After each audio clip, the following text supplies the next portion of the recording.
Hello friends, welcome to my YouTube channel. चलिए आज हम लोग झारखंड पॉलिटेक्निक के प्रीवियस ईयर 2021 यानी 2021 का प्रीवियस ईयर के क्वेश्चन को आज पूरा हम लोग पोस्टमार्टम करने वाले हैं।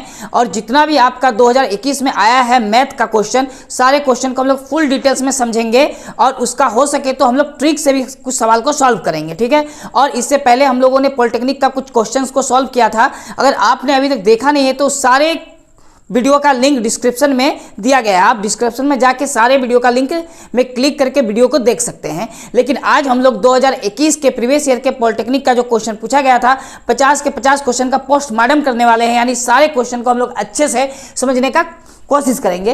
तो आपके सामने जो 2021 का मैथ सेक्शन का पहला क्वेश्चन था, वो पहला क्वेश्चन देखिए क्या है। इसमें लिखा गया है ना, 20 बल्बों की एक खेप में 4 दोषपूर्ण है। क्या बोला है कि बल्ब का कुछ एक खेप है, मतलब बहुत सारा बल्ब है, उस बहुत सारे बल्ब में 4 बल्ब दोषपूर्ण है। दोषपूर्ण का मतलब डिफेक्टिव है, यानी कुछ बल्ब खराब है। वो बल्ब कितने खराब है? 4 बल्ब खराब है। इस खेप से यादृच्छिक, यादृच्छिक का मतलब क्या होता है? रेंडमली, यानी बिना देखे हुए उसमें से निकालना, ठीक है, रूप से एक बल्ब निकाला जाता है। तो इस बल्ब के दोषपूर्ण होने की प्रायिकता क्या है? यानी प्रोबेबिलिटी यानी प्रायिकता वाला चैप्टर से पूछा है क्वेश्चन नंबर फर्स्ट, ठीक है। तो आपको जो प्रायिकता निकालना है वो क्या बोला है? प्रायिकता निकालने के लिए दोषपूर्ण होने की प्रायिकता। तो हम लोग को दोषपूर्ण होने की प्रायिकता पूछा है। हो सकता है आपसे पूछे दोषपूर्ण ना होने की प्रायिकता, हम लोग दोषपूर्ण निकालेंगे। तो पी का मतलब हो गया प्रायिकता। अब इसमें होता क्या है ना, टोटल जो आपका आउटकम है वो 20 है। तो ये जो बटा है ना, बटा के नीचे टोटल जितना बल्ब है वो लिखना है, यानी 20 बल्ब है टोटल। और कितना बल्ब खराब है, खराब डिफेक्टिव है मतलब दोषपूर्ण है, तो वो 4 बल्ब दोषपूर्ण है यानी डिफेक्टिव है। तो जितना बल्ब आपका दोषपूर्ण रहेगा यानी डिफेक्टिव रहेगा, उसको बटे के नीचे नहीं ऊपर लिखना है। नीचे याद रखना है टोटल लिखना है, ऊपर क्या लिखना है? जिसका वैल्यू पूछेगा निकालने के लिए वो ऊपर। अब इसको देखिए काटेंगे 4 के टेबल में, 1 बार में और ये 5 बार में, यानी हम लोग का आंसर आएगा 1/5। Question number first option number A answer होगा 1/5, ठीक है। अब अगर मान लिया जाए आपसे पूछे बताइए कि कितने बल्ब हैं जो दोषपूर्ण नहीं है। क्या बोला गया? अगर वो पूछ ले बताइए कितने बल्ब है जो दोषपूर्ण नहीं है, तो बताइए 20 में से 4 बल्ब अगर दोषपूर्ण है तो 16 बल्ब दोषपूर्ण तो नहीं है, यानी 16/20 हम लोग का आंसर आएगा। आपको इस टाइप से भी समझना है, क्वेश्चन वो चेंज करके दे सकता है। इसमें दोषपूर्ण पूछा था प्रीवियस ईयर में, हो सकता है आपसे पूछे जो दोषपूर्ण नहीं है। क्लियर है यहाँ तक? तो 16 बल्ब दोषपूर्ण नहीं है, 16/20, बाकी काटेंगे तो हम लोग का आंसर आ जाएगा। क्लियर है यहाँ तक? चलिए क्वेश्चन नंबर सेकंड देखिए। क्वेश्चन नंबर सेकंड ना, ये जो त्रिकोणमिति आपको हम सॉल्व करवाए थे उसमें ये क्वेश्चन था, सॉल्व करवा चुके थे, फिर भी आज देखिए क्वेश्चन बहुत ही आसान क्वेश्चन था। इसमें लिखा गया 10a + b = √3। 10a + b = √3 दिया गया है। अब इसको इक्वेशन में हम लोग बदलेंगे तो 10a + b, ठीक है, 10a + b √3। 10 कितना डिग्री का मान? √3 होता है, तो 10 60 डिग्री का मान √3 होता है, यानी √3 के बदले में 10 60 डिग्री लिखा जा सकता है। 10 और 10 कैंसिल हो सकता है, तो a + b = 60 डिग्री। ये इक्वेशन फर्स्ट। एंड इसके बाद क्वेश्चन को पढ़िए, लिखा है 10a - b = 1/√3, यानी a - b = 10 के साथ होगा तो 10 भी लिखना है। 10a - b = 1/√3। अब यहाँ से देखिए 1/√3, 10 कितना डिग्री का वैल्यू होता है? a - b = 1/√3, 10 कितना डिग्री का वैल्यू होता है? 30 डिग्री का। तो 1/√3 के बदले में 10 30 डिग्री लिख सकते हैं, क्योंकि 10 30 डिग्री = 1/√3। 10 कैंसिल होगा तो a - b = 30 degree. Equation second, equation first and second को हम लोग सॉल्व करेंगे तो लिखना है समीकरण 1 और 2 से, यानी इक्वेशन फर्स्ट एंड सेकेंड, ठीक है, आप लिख सकते हैं समीकरण 1 और 2 से, ठीक है। समीकरण 1 a + b = 60 डिग्री। समीकरण 2 a - b = 30 डिग्री। अब इसको हम लोग सॉल्व करेंगे, plus b - b cancel, a 2a add करने पर 2a, 1a 1a 2a, दोनों को ऐड करेंगे तो 90 डिग्री। 2 से कैंसिल हो जाएगा 90 45 टाइम्स, यानी a = 45 degree, a = 45 degree. And a का वैल्यू हम लोग इक्वेशन फर्स्ट में पुट करेंगे, यानी बैठा देंगे a के जगह पे, तो b का वैल्यू कितना निकलेगा?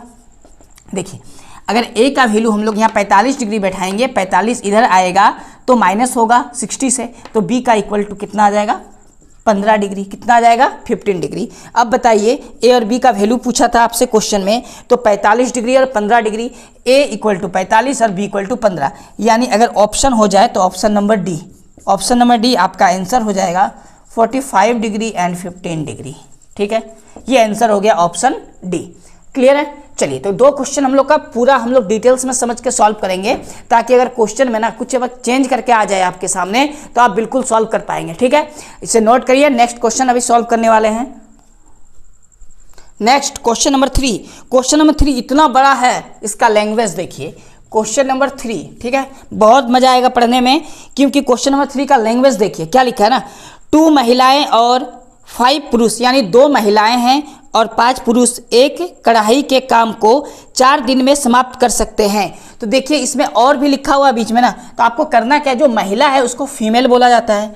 तो हम लोग को देखिए इक्वेशन बनाना है, 2 महिलाएं हैं तो हम लोग 2 फीमेल कर देंगे, यानी 2F, F से क्या समझेंगे, महिलाएं हैं फीमेल, और 5 पुरुष और बोलेगा तो जोड़ करना है। और का मतलब क्या होता है, जोड़। 5 पुरुष यानी 5 मेल, मेल का मतलब क्या हो गया, पुरुष। ठीक है, ये एक कढ़ाई के काम को कितने दिन में समाप्त करती हैं, 4 दिन में। तो आपको बराबर में लिखना है 4 डे। ठीक है, डी फॉर क्या हो जाएगा, डेज, डी फॉर क्या हो जाएगा, डेज। ठीक है, आपको इक्वेशन इस टाइप से बना लेना है। और इधर देखिए क्या करना है, इसके बाद लिखा है 4 दिनों में समाप्त कर सकती है, जबकि 3 महिलाएं, अगर 3 महिलाएं होती और 6 पुरुष होते तो प्लस 6 मेल। ठीक है, तो इसी कढ़ाई के काम को करने में वो कितना दिन लेती, 3 डेज, है ना। आपको डी फॉर डेज आपको समझना है, बस समझाने के लिए। इतना तो हो गया। आगे पूछा है आपसे कि एक महिला द्वारा अकेले इस कार्य को समाप्त करने में कितने दिन लगेंगे, यानी अगर इस काम को एक महिला अकेले करे तो कितना दिन लगेगा, ये पूछा गया है। तो आपको करना क्या है, देखिए 2 महिला और 5 पुरुष मिलकर करते हैं तो 4 दिन लगता है। तो एक दिन में अगर कार्य समाप्त करना हो तो पक्का है महिला भी बढ़ेंगी और पुरुष भी बढ़ेगा।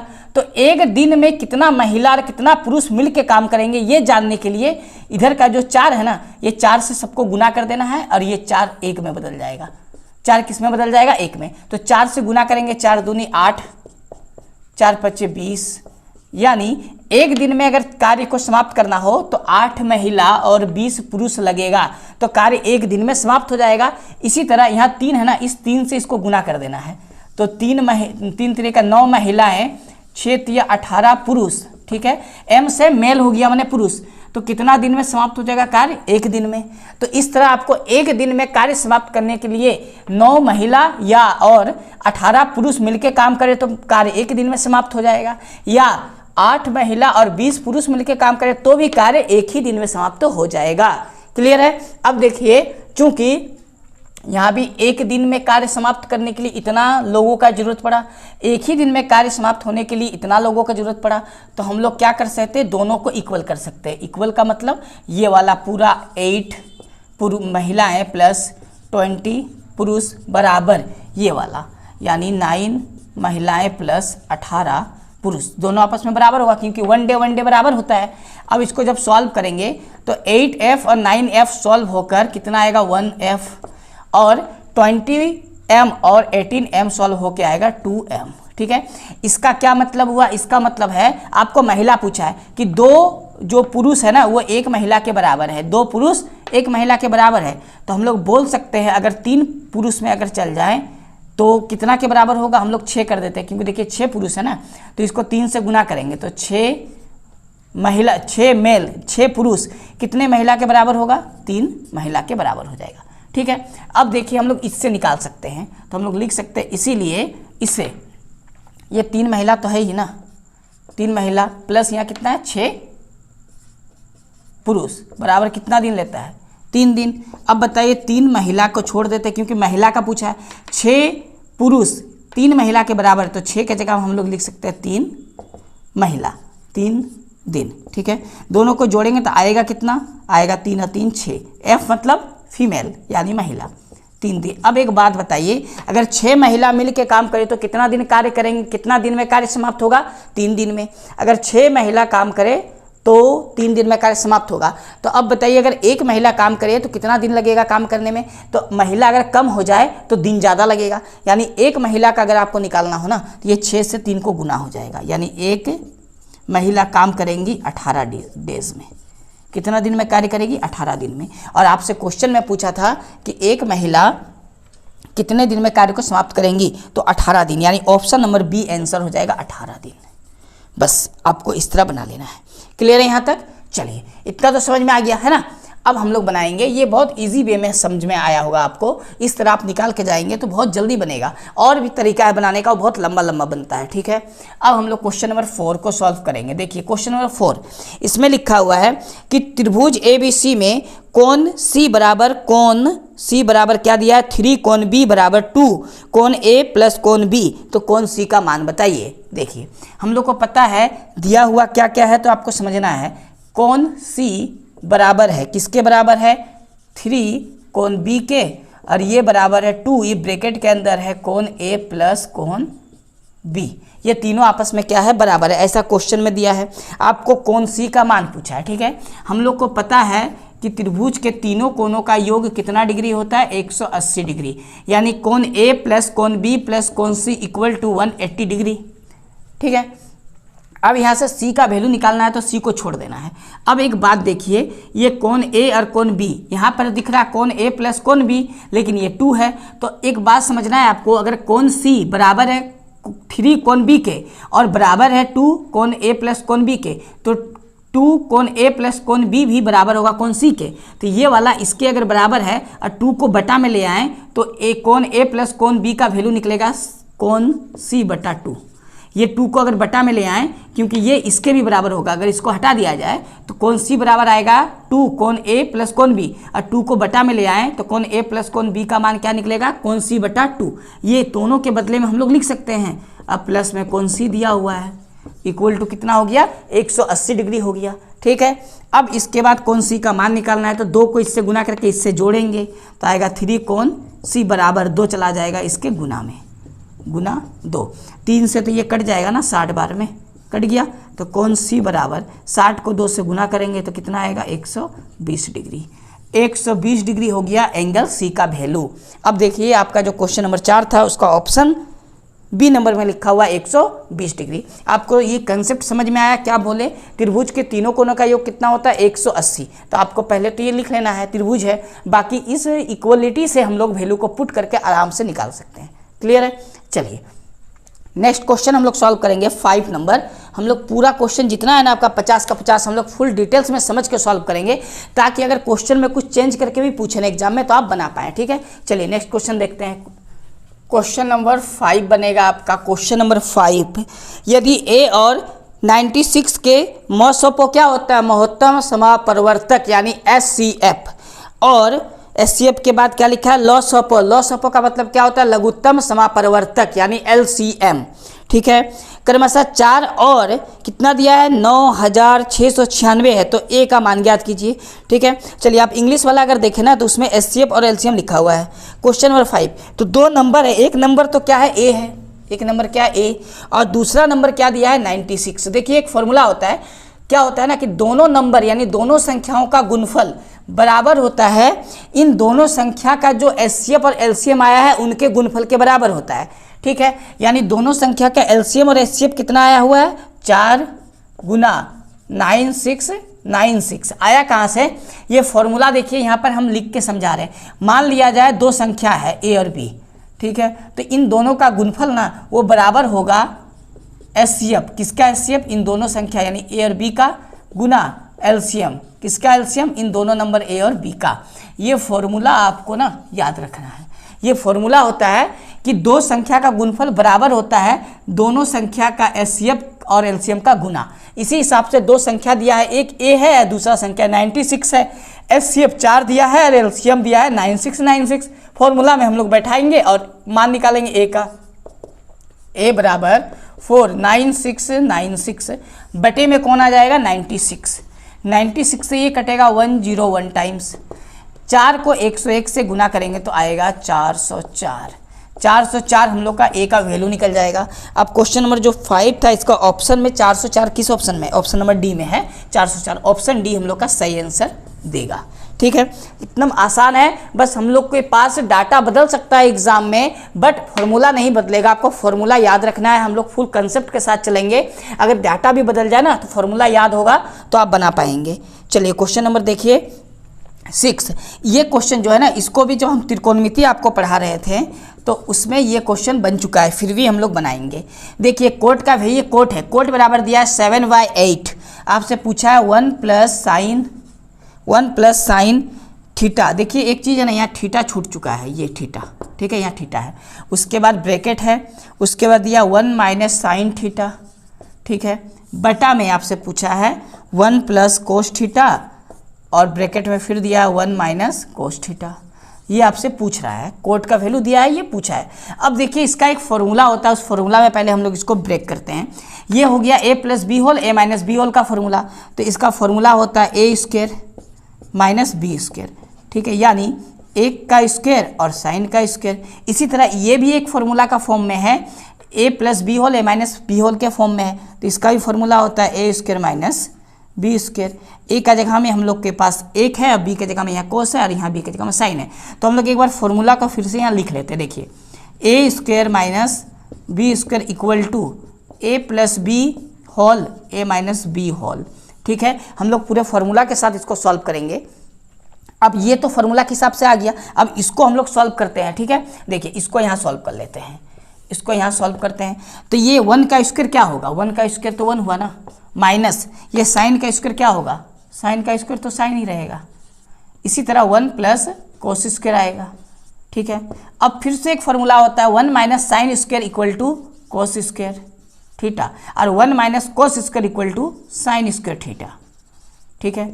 अब इसको देखिए दोनों जगह स्क्वायर है तो हम लोग लिख सकते हैं कोस थीटा बटा साइन थीटा का होल स्क्वायर।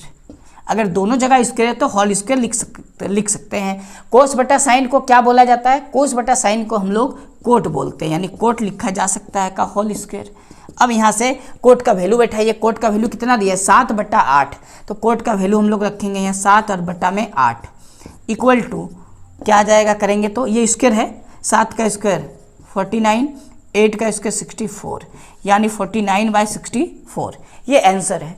अब ये देखिए क्वेश्चन नंबर जो 6 है ऑप्शन में दिया है क्या 49/64, हाँ ऑप्शन नंबर ए में दिया हुआ है। तो इस तरह आपको याद रखना है, सॉल्व करना है। इसके अलावा इसको सॉल्व करने का और भी तरीका है, कैसे, ये हो गया b, ये हो गया p, h का वैल्यू निकालिए, h का वैल्यू निकलेगा, इसको बैठाएंगे, इसका होता है p/h, इसका होता है b/h, वैल्यू बैठाएंगे, सॉल्व करेंगे तो भी बनेगा, इस तरह भी बनेगा, ठीक है। आपको जैसे अच्छा लगे बना लीजिए, क्योंकि जब हम त्रिकोणमिति पढ़ा रहे थे ना उसमें ये क्वेश्चन को हम लोग सॉल्व किए थे, आया था उसमें क्वेश्चन, ठीक है। चलिए ये तो हो चुका है, अब नेक्स्ट क्वेश्चन हम लोग सॉल्व करेंगे।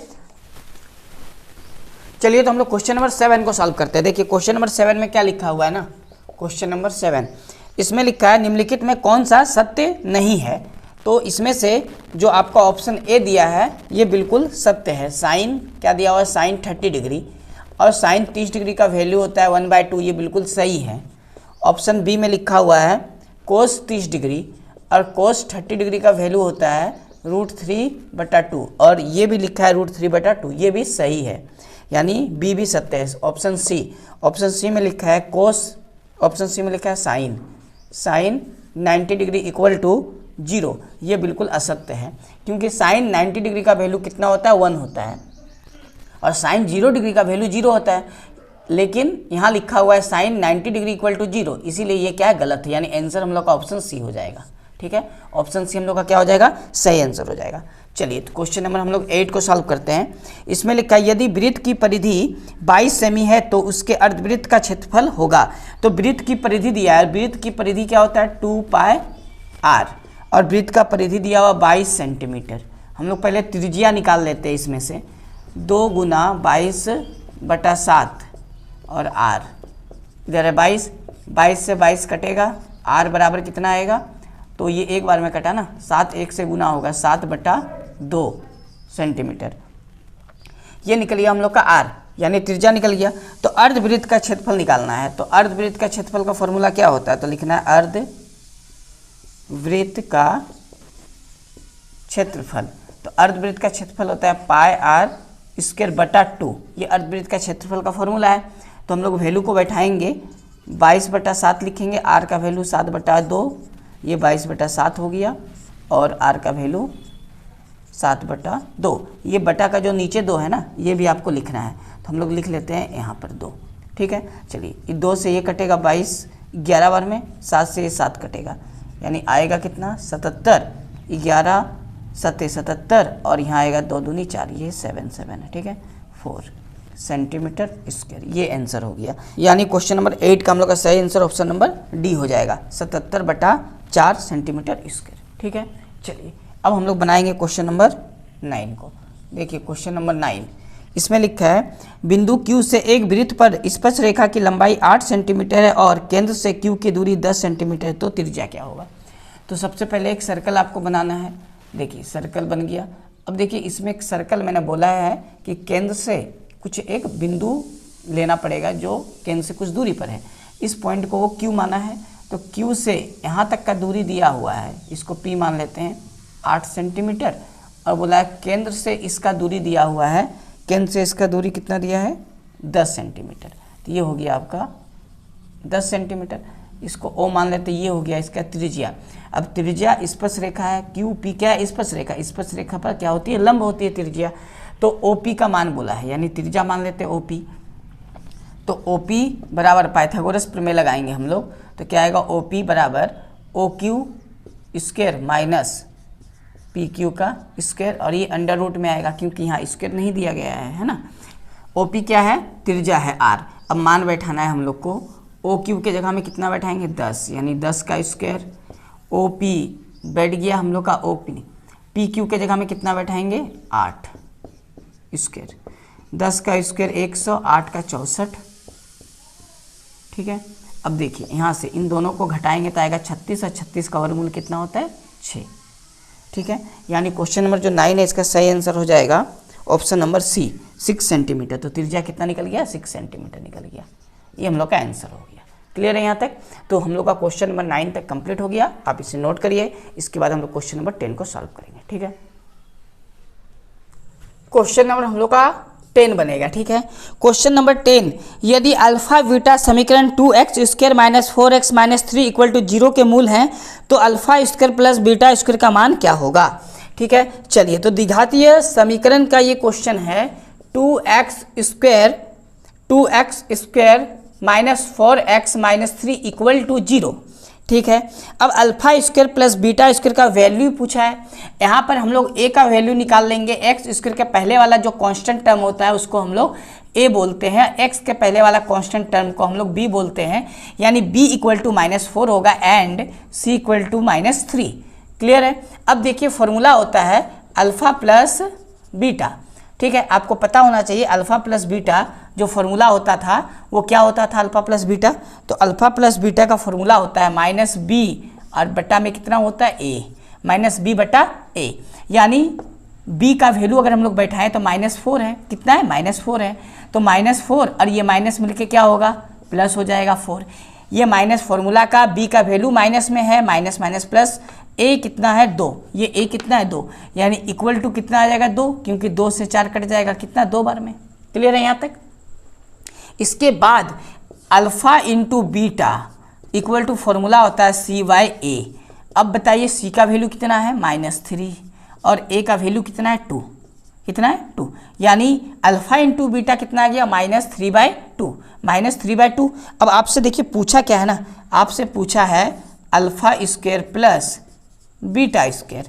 अब alpha square plus beta square यानी इसका जो फॉर्मूला बनने वाला है वो फॉर्मूला होता है A square plus B square का, और इसका फॉर्मूला होता है alpha plus beta whole square -2 into alpha into beta. ये फॉर्मूला हो गया, यानी A square plus B square का ये फॉर्मूला होता है। ए के जगह में अल्फा माना गया है और बी के जगह में बीटा माना गया है। अब इसी का वैल्यू फाइंड आउट करना था। a प्लस बी का वैल्यू 2 है, हम लोग अभी फाइंड आउट किए a प्लस बी, 2 का square -2 into a into B का वैल्यू हम लोग कितना निकाले -3/2। ठीक है, 2 कैंसिल हो गया, 2 का स्क्वायर कितना होगा 4, माइनस और माइनस प्लस 3 इक्वल टू 7। कितना आ जाएगा 7, यानी क्वेश्चन नंबर 10 का सही आंसर हो जाएगा ऑप्शन नंबर बी 7। ठीक है, तो इस टाइप से आपको सॉल्व कर लेना है, ये फॉर्मूला बेस्ड है पूरा। क्वेश्चन नंबर 11, क्वेश्चन नंबर देखिए 11, इसमें फिर से हम लोग का त्रिकोणमिति का एक सवाल है जिसमें कि साइन ए इक्वल टू 5/13 दिया हुआ है। ठीक है, और आपसे पूछा tan a का वैल्यू क्या होगा। तो सबसे पहले साइन जो एंगल के साथ आता है हम लोग बोल सकते हैं p/h होता है साइन का, जिसको लंब बटा कर्ण भी बोला जाता है, 5/13। अब देखिए यहाँ पर p का वैल्यू 5 है, h का वैल्यू 13 है, तो b का वैल्यू हम लोग निकाल सकते हैं ना, जिसका फॉर्मूला बनता है h² और -p²। h का वैल्यू 13 है, 13 का स्क्वायर कर देना है 169, p का वैल्यू 5 है, 5 का स्क्वायर करेंगे 25, माइनस करने पर आएगा 144, इसका अंडर रूट, लेकिन इसका वर्गमूल यानी स्क्वायर रूट कितना होता है 12। b का वैल्यू 12 है, तो therefore tan equal to formula होता है p/b। p का वैल्यू कितना दिया हुआ है 5 और b का वैल्यू हम लोग फाइंड आउट किए कितना 12, यानी 5/12 ये हम लोग का आंसर हो जाएगा। तो क्वेश्चन नंबर जो 11 है इसका आंसर हो जाएगा 5/12। ऑप्शन नंबर बी में देखिए लिखा हुआ, ऑप्शन नंबर बी में लिखा हुआ है। ठीक है, तो हम लोग इसको समझ गए। अब इसके बाद हम लोग क्वेश्चन नंबर 12 को सॉल्व करने वाले हैं। ठीक है, चलिए तो इसे आप नोट करिए। पहले क्वेश्चन नंबर हम लोग का 12 सॉल्व होगा। देखिए क्वेश्चन नंबर 12 में लिखा है, यदि एक व्यास के छोर, एक सर्कल है, उस सर्कल का जो व्यास होता है उसका छोर यानी किनारा -1,5 और 5,-1 है, तो उस वृत्त के केंद्र के निर्देशांक क्या होंगे। तो समझना है यहाँ पर कि एक सर्कल है, सर्कल का ये केंद्र है और केंद्र से जाने वाली जीवा को व्यास बोला जाता है, ये ओ मान लेते हैं। ठीक है, तो इसका 2 पॉइंट हो गया, मान लिया जाए ये ए पॉइंट है और ये बी पॉइंट है। ठीक है, ए का निर्देशांक दिया हुआ है छोर का -1,5 और इसका भी निर्देशांक दिया हुआ है 5,-1। ठीक है, हमको ये केंद्र का निर्देशांक पूछा है, तो केंद्र तो मध्य बिंदु होता है। केंद्र क्या होता है, ए और बी अगर व्यास है तो इसका ये मध्य बिंदु है और मध्य बिंदु का फॉर्मूला होता है, उसके हिसाब से सॉल्व करेंगे। लेकिन हम लोग का जो यहाँ पर ये -1 है ना, इसको x1 बोला जाता है और यहाँ पर जो 5 है इसको हम लोग क्या बोलेंगे y1, क्या बोलेंगे y1। ठीक है, इसी प्रकार इसको हम लोग बोलेंगे x2 और इसको हम लोग बोलेंगे y2। ठीक है, इस तरह इसको हम लोग नाम देते हैं। अब देखिए मध्य बिंदु का निर्देशांक का फॉर्मूला क्या होता है, तो फॉर्मूला होता है x1 + x2/2 coma y1 + y2 और बटा 2, यानी बिल्कुल आपको जोड़ देना है दोनों को और 2 से भागा करना है। x1 कितना है -1 प्लस यहाँ पर होगा x2 कितना है 5, तो 5 लिखना है, बटे में कितना आएगा 2, y1 कितना है 5, उसके बाद y2 कितना -1, तो माइनस और ये प्लस मिलकर क्या हो जाएगा माइनस बटे में 2। इसको इससे माइनस करेंगे तो आएगा 4/2, इसको इससे माइनस करेंगे तो आएगा 4/2। अब इसको डिवाइड करेंगे 4 से 2 को, है ना, 2 आएगा, 4 को 2 से करेंगे 2 आएगा, यानी आंसर आ जाएगा 2,2। यानी आप देख लीजिए क्वेश्चन नंबर 12 का जो आंसर होगा ऑप्शन नंबर ए 2,2। तो आपको क्या समझना है, बस इसका मध्य बिंदु का निर्देशांक निकालने का फॉर्मूला होता है। ये मध्य बिंदु का निर्देशांक का फॉर्मूला है x1 + x2/2 और y1 + y2/2। पहला वाला जो भी निर्देशांक ए का दिया है इसको x1 y1 बोला जाता है, दूसरा वाला निर्देशांक को x2 y2 बोला जाता है। ये दोनों दिया है, आपको जोड़ के 2 से भागा करना, आंसर आ जाएगा। ठीक है, चलिए यहाँ तक तो समझ में आ गया होगा। क्वेश्चन नंबर हम लोग 13 को सॉल्व करेंगे, जो अर्थमेटिक प्रोग्रेशन यानी आपका समांतर श्रेणी के चैप्टर से दिया गया है। श्रृंखला 10-7 क्या बोला 10-7-4 का 30वां पद क्या होगा। तो सबसे पहले ए का वैल्यू कितना हो गया 10, ए कितना हो गया 10, सर्व अंतर आप निकाल लीजिए यानी डी, तो डी निकालेंगे, दूसरा से पहला पद को माइनस करेंगे यानी 7 - 10 क्या हो जाएगा -3। 30वां पद बोला है तो n का मान कितना हो गया 30, n का मान कितना हो गया 30, यानी हम लोग को निकालना क्या है a 30 का मान।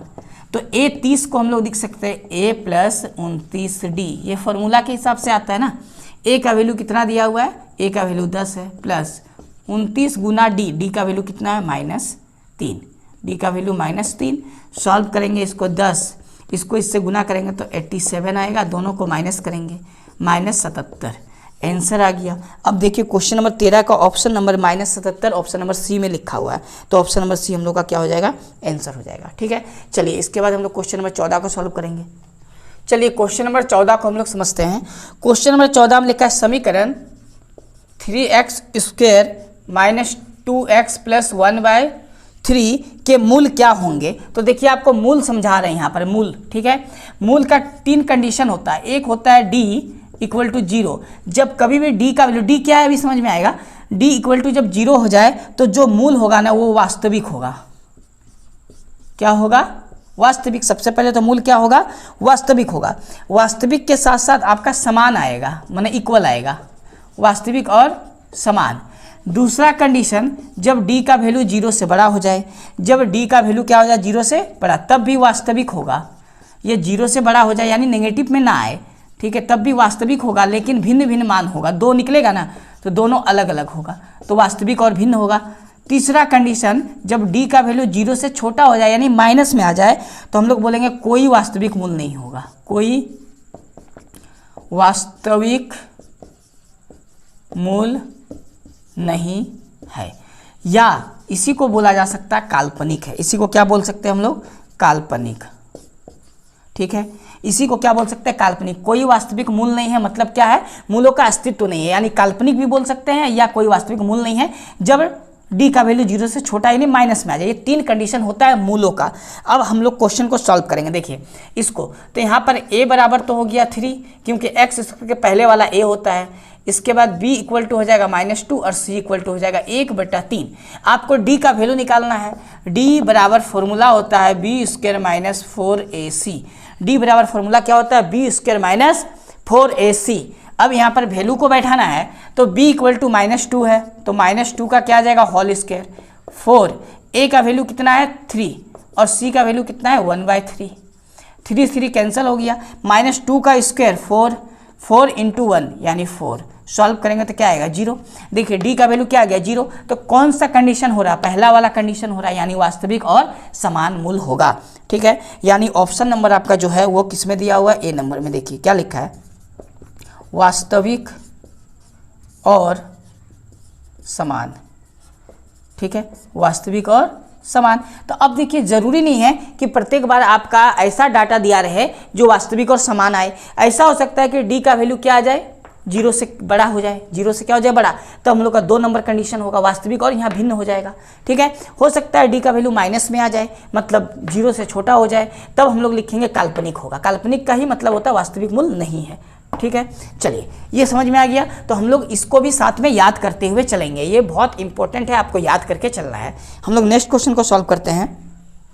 Question number 15। देखिए क्वेश्चन नंबर 15 में क्या लिखा हुआ है? बोला है यदि x + 1 + 8 = x + 2 ब्रैकेट में है, x - 2 ब्रैकेट में है, ठीक है। आपसे x का वैल्यू पूछा है, तो हम लोग सॉल्व करते हैं। x को x और 1 से मल्टीप्लाई करेंगे तो x² प्लस क्या आ जाएगा? x गुना करने पर, ठीक है। प्लस में कितना है? 8। ये a + b whole a - b whole का फॉर्मूला है, तो फॉर्मूला होता है a² - b²।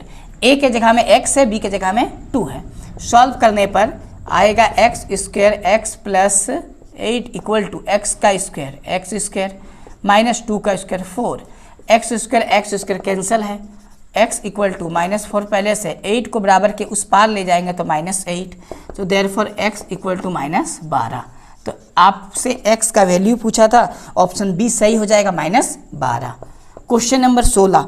देखिए इसमें बोला है 40 संख्याओं का औसत 35 है। अगर 40 संख्या है, औसत अगर 35 है, तो कुल संख्या को औसत से गुना करने पर सभी संख्या का जोड़ निकल जाता है, ठीक है। क्या निकल जाता है? सभी संख्या का जोड़।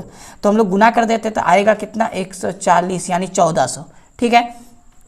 फिर क्वेश्चन में बोला है यदि 2 संख्याएं 84 और 62 को शामिल ना किया जाए तो शेष संख्याओं का औसत क्या होगा? यानी 38 संख्या का वो बात कर रहा है, तो 38 संख्या को शामिल करा, क्योंकि 2 संख्या को शामिल नहीं किया है, तो इतना में से 2 संख्या माइनस करना है। तो हम लोग जब 2 संख्या माइनस करेंगे 1400 में से, कितना से? 14 से 200 संख्या, क्या 1400 से 2 संख्या को माइनस करेंगे। वो 2 संख्या कौन सा है? 84 + 62, ठीक है। इसको जोड़ के हम लोग माइनस करेंगे, 1400 माइनस, इसको जोड़ लेते हैं, कितना आएगा? 4 और 2 6, 8 और 6 14। इसको माइनस करते हैं, 10 से 6 गया 4, 9 से गया 4 तो 5, 13 से गया तो 12, यानी आएगा कितना? 1254। अब इतना संख्या आ गया, इसका औसत कितना होगा वो पूछा है। तो देखिए औसत निकालने के लिए ना, औसत निकालने के लिए फॉर्मूला होता है कुल संख्या जितना दिया हुआ है और बटा संख्या है कितना, आपको ये भी समझना है कि संख्या है कितना। तो 40 संख्या से 2 संख्या हट गया तो बच्चा कितना 38, ठीक है। अब 1254 को 38 से हम लोग जब भागा लगाएंगे ना तो आएगा कितना 33। आप भागा लगा लीजिएगा, आएगा कितना 33 आएगा। बात समझ में आया, ये आंसर है 33। अब बताइए क्वेश्चन नंबर 16 का कौन सा ऑप्शन होगा, ऑप्शन नंबर बी होगा, ठीक है। तो इस टाइप के क्वेश्चन को हम लोग इस तरह सॉल्व करेंगे। क्वेश्चन नंबर 17 देखिए, इसमें क्या लिखा है, इसमें लिखा हुआ है ना कि 5 पुरुषों का औसत भार 75 है। देखिए 5 पुरुष है और औसत भार 75, यानी 5 पुरुष का कुल भार कितना आ जाएगा, 75 को 5 से गुना कर लेना है। 5 पचे 25, 7 पचे 35 और 2 37, यानी 5 पुरुषों का कुल वजन आएगा 375 किलो। इसके बाद बोला है 4 औरत का औसत भार 63 किलो है, यानी 4 गुना 63 करेंगे तो 4 औरत का कुल भार आ जाएगा 4 तिया 12 का 2 हाथ में 1, 24 और 1 25, यानी कितना आ गया 4 औरत का कुल भार 252 किलो। फिर बोला है 6 लड़कों का औसत भार 38 है, यानी 6 गुना 38 कर देंगे तो 6 लड़कों का औसत भार दिया है 38, तो 6 लड़कों का कुल भार निकल जाएगा। तो गुना करते 8 छक 48, हाथ में 4, 6 चरे 6 तिया 18 4 22, यानी आ गया 228 किलो। उसके बाद बोला है कि 15 सदस्यों का औसत भार ज्ञात कीजिए। टोटल 15 सदस्य हैं, 5 और 4 और 6, टोटल कितना सदस्य है 15। तो कुल का औसत भार निकालने के लिए हमको पहले टोटल को यहाँ जोड़ना होगा, कुल टोटल को। तो 8 और 2 10 और 5 15, हाथ में 1, 8 7 और 1 8, 8 2 10 और 5 15 का 5, फिर से हाथ में 1, 3 और 1 4 और 4 8, यानी टोटल कितना किलो आ गया 855 किलो। टोटल सदस्य कितना है 15, तो औसत निकालना है आपको, तो हमको लिखना है 15 सदस्यों, ठीक है, 15 सदस्यों का औसत, 15 सदस्यों का औसत। तो 15 सदस्यों का औसत निकालने के लिए टोटल जो आया है ना, इसको 15 से कर देना है क्या डिवाइड, ठीक है। अब इसको 15 से आप डिवाइड करिए, देखिए कितना बार में ये कटता है। तो ये तो 5 है पहली बात है ना, तो लास्ट में हम लोग का आ जाएगा, भागा कर देते हैं, काट लेते हैं इसको 5 से। 5 दिया 15, 5 से काटेंगे 5, 5 सत्ते 35, 5 एकम 5, कट गया। 3 से फिर ये कटेगा, 3 पचे 15, 3 सत्ते 21, यानी 57 किलो, ठीक है। कितना किलो आ गया 57 किलो, यानी 15 सदस्यों का औसत भार निकल गया 57 kg, यानी ऑप्शन नंबर बी में दिया हुआ 57 kg। ये हम लोग का क्या गया आंसर। तो आप इस टाइप से सवाल को सॉल्व करिएगा, बहुत इजी तरीका से सॉल्व हो जाएगा, ठीक है। चलिए नेक्स्ट क्वेश्चन को हम लोग बनाएंगे, क्वेश्चन नंबर 18 को। क्वेश्चन नंबर 18 देखिए, इसमें लिखा है एक राशि साधारण ब्याज से 18 वर्षों में 3 गुना हो जाता है, तो इसका रेट निकालना, दर, ठीक है। राशि पता नहीं है तो हम लोग मान लेते हैं जो प्रिंसिपल को ही राशि बोलते हैं, जिसको मूलधन बोला जाता है। तो मूलधन मान लिए कितना है x है, ठीक है। और आपका 18 वर्ष, यानी टाइम कितना दिया हुआ है 18 दिया हुआ है वर्ष में, ठीक है। और क्या बोला 3 गुना हो जाता है, 3 गुना जो हो जाता है उसको मिश्रधन बोलते हैं। तो मिश्रधन 3 गुना हो गया प्रिंसिपल का, यानी 3x, ठीक है। आपसे रेट पूछा है r। तो एक बात आपको समझना है, अगर आपसे SI का मान पूछे ना, तो SI बराबर फॉर्मूला होता है A माइनस पी। ए का वैल्यू कितना माने है 3x और इसका x, यानी हमको साधारण ब्याज जो है वो 2x प्राप्त होता है। अब फॉर्मूला लिखेंगे, चूंकि SI बराबर फॉर्मूला होता है मूलधन गुना समय गुना दर, ठीक है। मूलधन को P, समय को T और दर को R से दर्शाते हैं, इतना।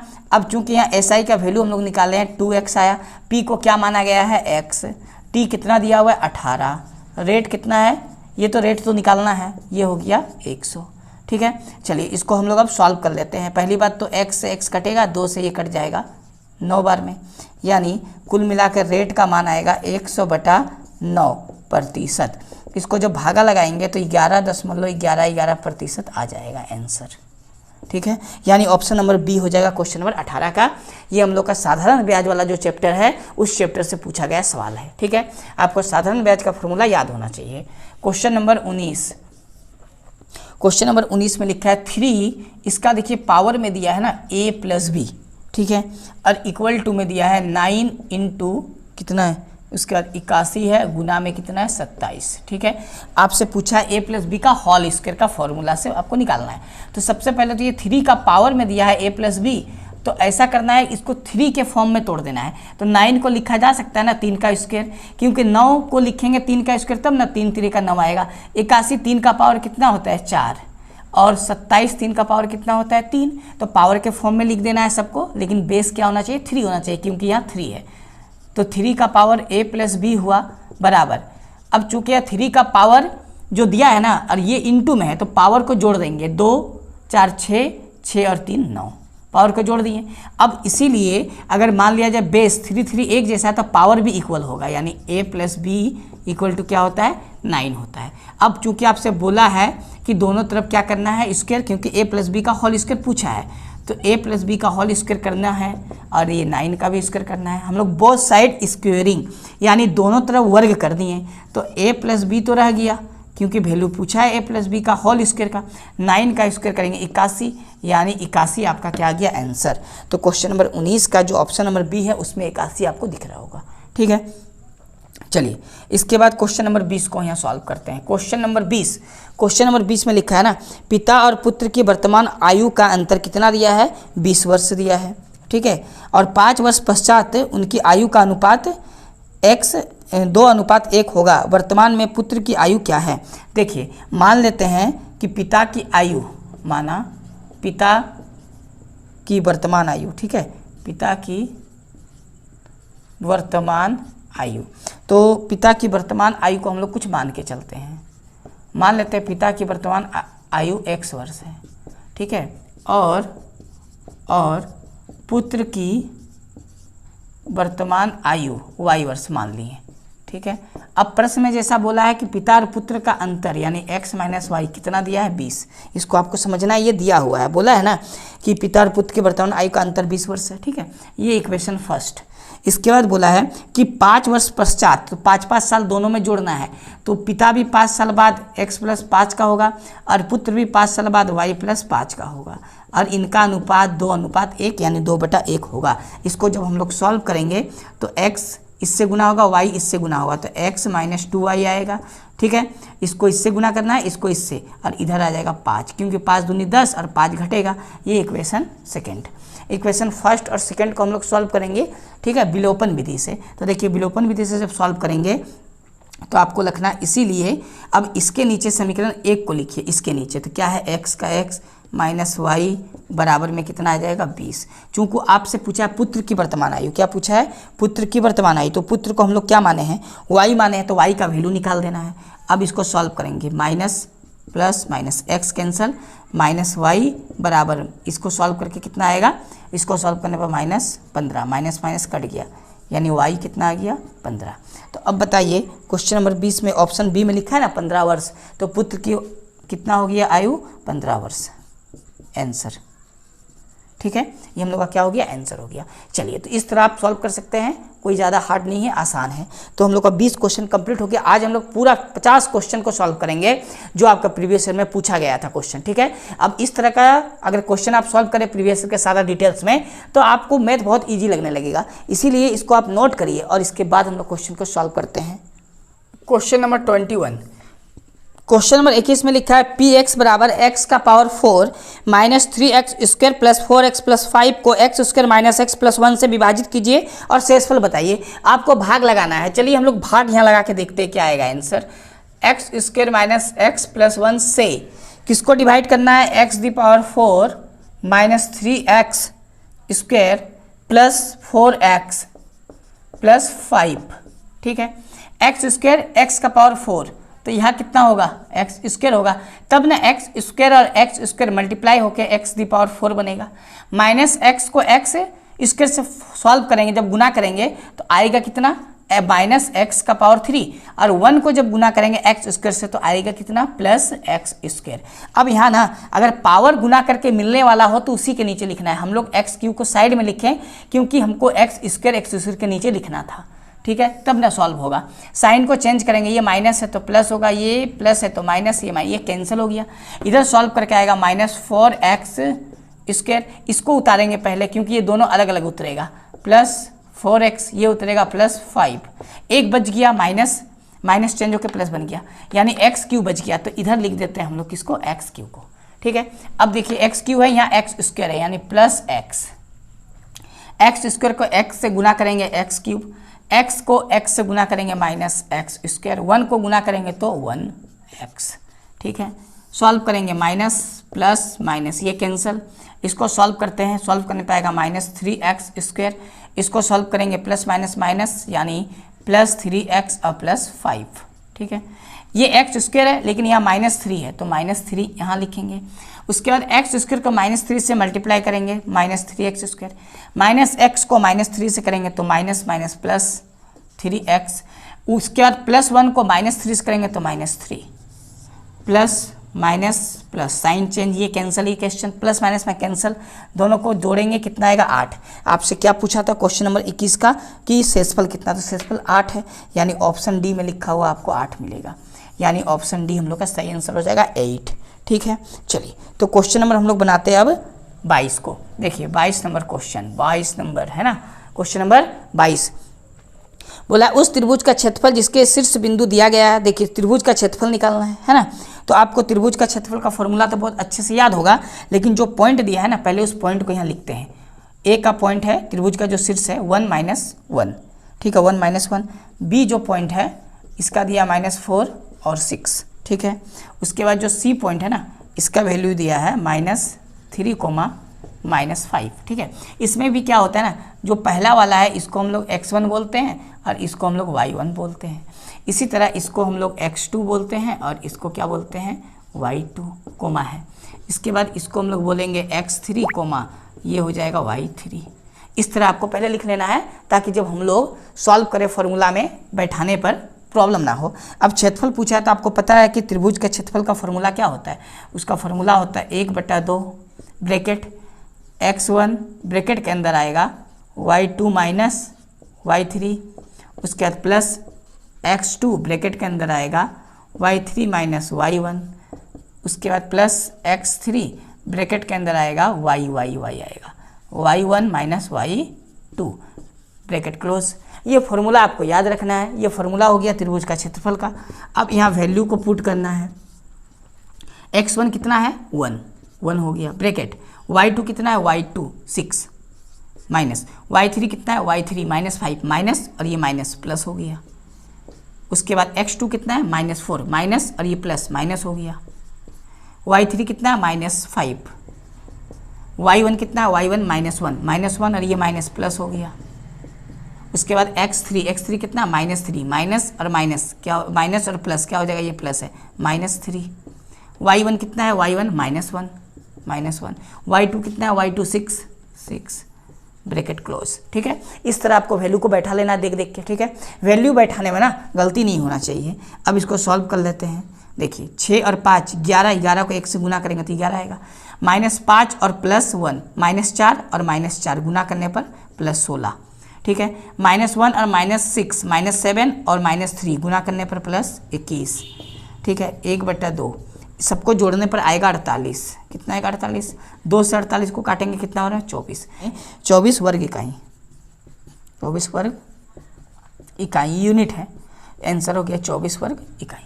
ठीक है, चलिए 24 वर्ग इकाई ऑप्शन नंबर किस में दिया है, ऑप्शन नंबर ए में दिया है 24 वर्ग इकाई। तो क्वेश्चन नंबर 22 आपको फॉर्मूला याद रखना है तो आपका सॉल्व होगा। ठीक है, चलिए अब इसके बाद नेक्स्ट क्वेश्चन को हम लोग सॉल्व करते हैं।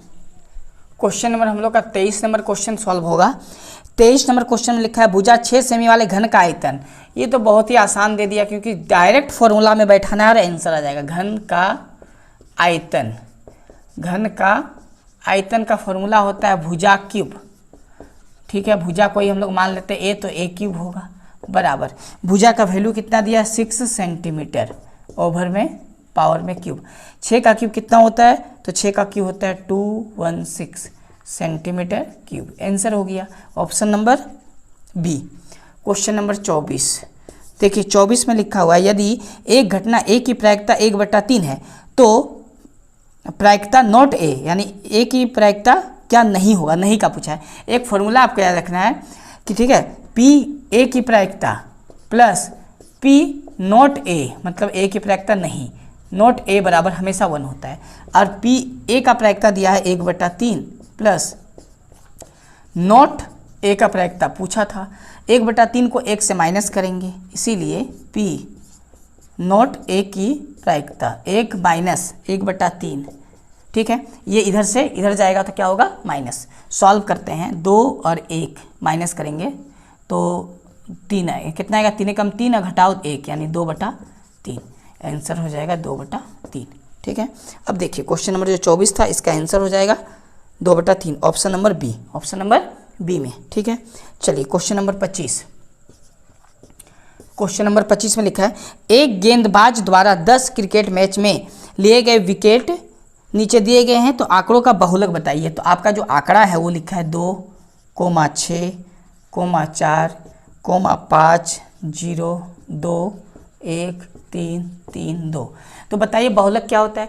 जो नंबर सबसे अधिक बार आएगा वो बहुलक होता है। तो देखिए यहाँ पर सबसे अधिक बार 2 आया है, 1 बार, 2 बार, 3 बार, 2 सबसे अधिक बार आया है, यानी आंसर क्या हो जाएगा 2। तो ऑप्शन नंबर डी हो जाएगा 2। जो संख्या सबसे अधिक बार आता है उसी को बहुलक के नाम से जानते हैं, हम लोग बहुलक बोलते हैं। क्लियर है यहाँ तक। चलिए तो हम लोग का 25 क्वेश्चन कंप्लीट हो गया। इसके बाद हम लोग नेक्स्ट क्वेश्चन को सॉल्व करेंगे। देखिए तो हम लोग का क्वेश्चन नंबर 26 बनेगा। क्वेश्चन नंबर 26 में लिखा है यदि 1/x प्लस 1/y बराबर 5 है, ठीक है। देखिए ये जो इक्वेशन दिया है ना 1/x plus 1/y equal to कितना है 5, और इसके बाद एक और इक्वेशन दिया हुआ है इसी के साथ, इसमें लिखा गया है 2x मतलब 2/x माइनस 3/y बराबर में कितना है 4। हम लोग को इसको सॉल्व करके x और y का वैल्यू निकालना है। हम लोग 1/x को ना p मान लेंगे, तो आपको यहाँ लिखना है माना, तो बनाने में क्या होगा आसानी होगा। माना 1/x बराबर p, उसके बाद 1/y को हम लोग मान लेंगे q, ठीक है। तो अगर 1/x p के बराबर होगा तो p आएगा 1/x के बदले में, और 1/y के बदले में q आएगा, तो p plus q equal to 5 आएगा। और यहाँ 2/x है तो यहाँ पर देखिए क्या आ जाएगा, हम लोग कोमा देंगे तो 2/x है तो x नीचे है लेकिन ऊपर में 2 गुना 1 लिख सकते हैं, यानी 1/x p यानी 2p आएगा, और यहाँ 3q बराबर क्या आ जाएगा 4, ठीक है।